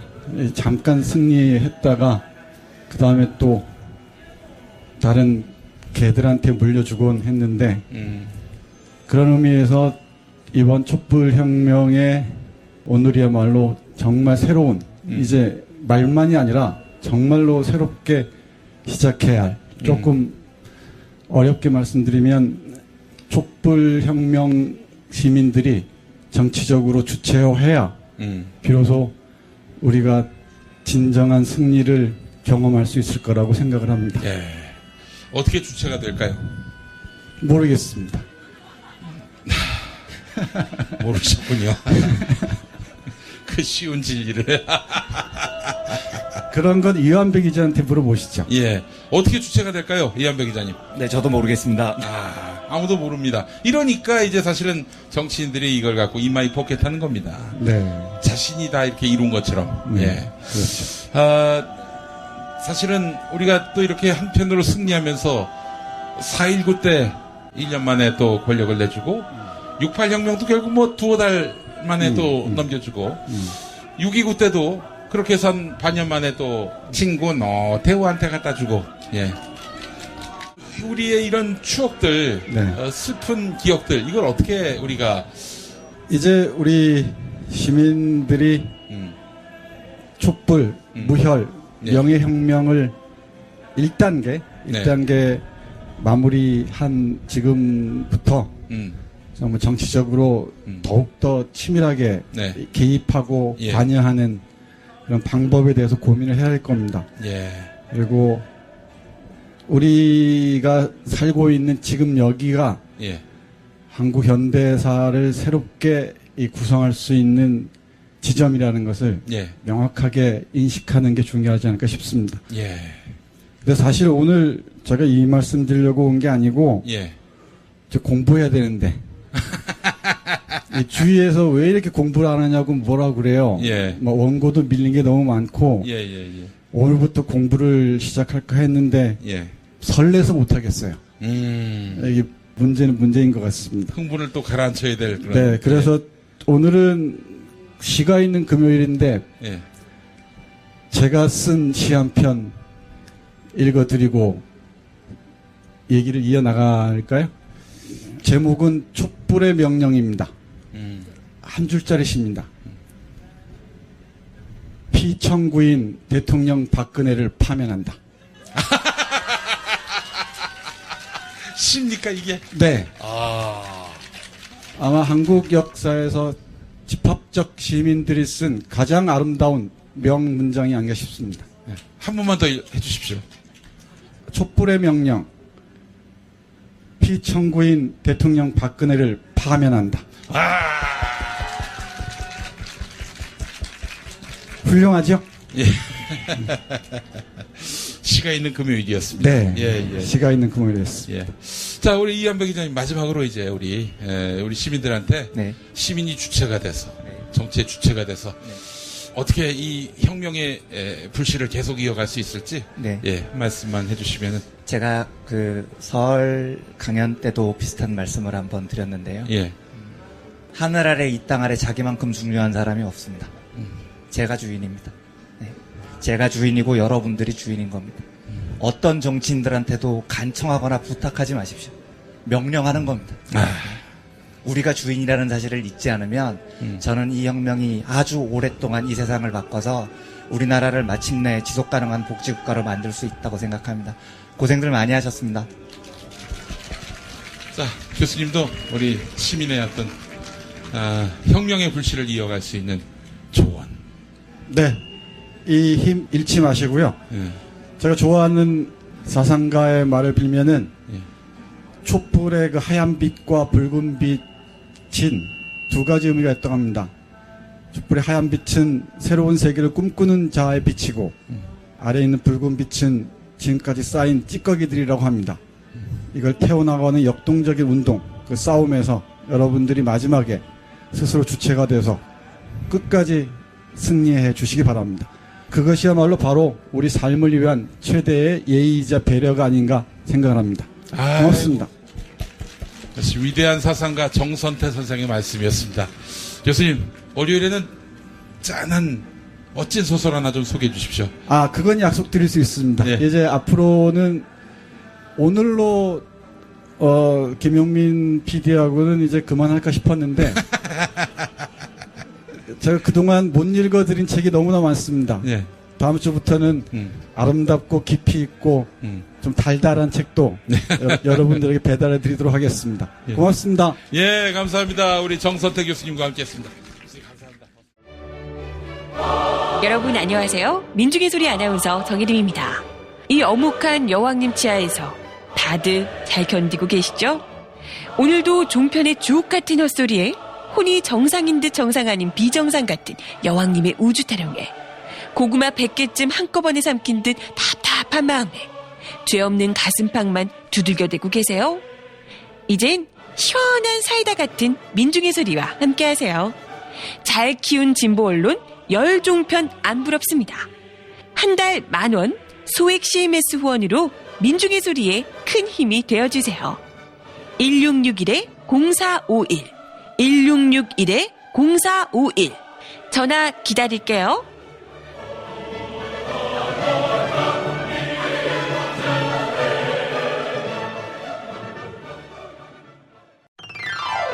서로 돕고 이끌어주는 문자당. 문자당이 문자당 샵을 열었어요. 중소상공인과 농업 생산자들을 위한 큰 장터. 아니 4개라고 그랬어. 2개, 3개. 남았으니까 그냥 서비스 하나. 하나는 공짜. 농민회와 여성연대 같은 사회단체들이 추천하고 문자당이 엄정하게 검증한 상품과 서비스를 온라인으로 판매해서 수익금의 일부는 각 단체에 기부하는 장. 협동, 자조, 상생의 진보 열린 장터. 문자샵. 포털이나 SNS에서 문자당을 검색하세요. 경제 저널리스트 이한배의 경제의 속살 한 주간 종합편과 함께 하셨습니다. 경제의 속살은 매일 아침 김용민 브리핑 1부에서 만나실 수 있습니다. 김용민 브리핑과 함께한 시간 어떠셨어요? 다음 시간에도 보다 바르고 알차며 즐거운 정보로 여러분을 찾아가겠습니다.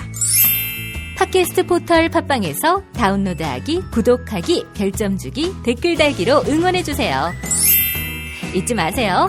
다운로드하기, 구독하기, 별점 주기, 댓글 달기.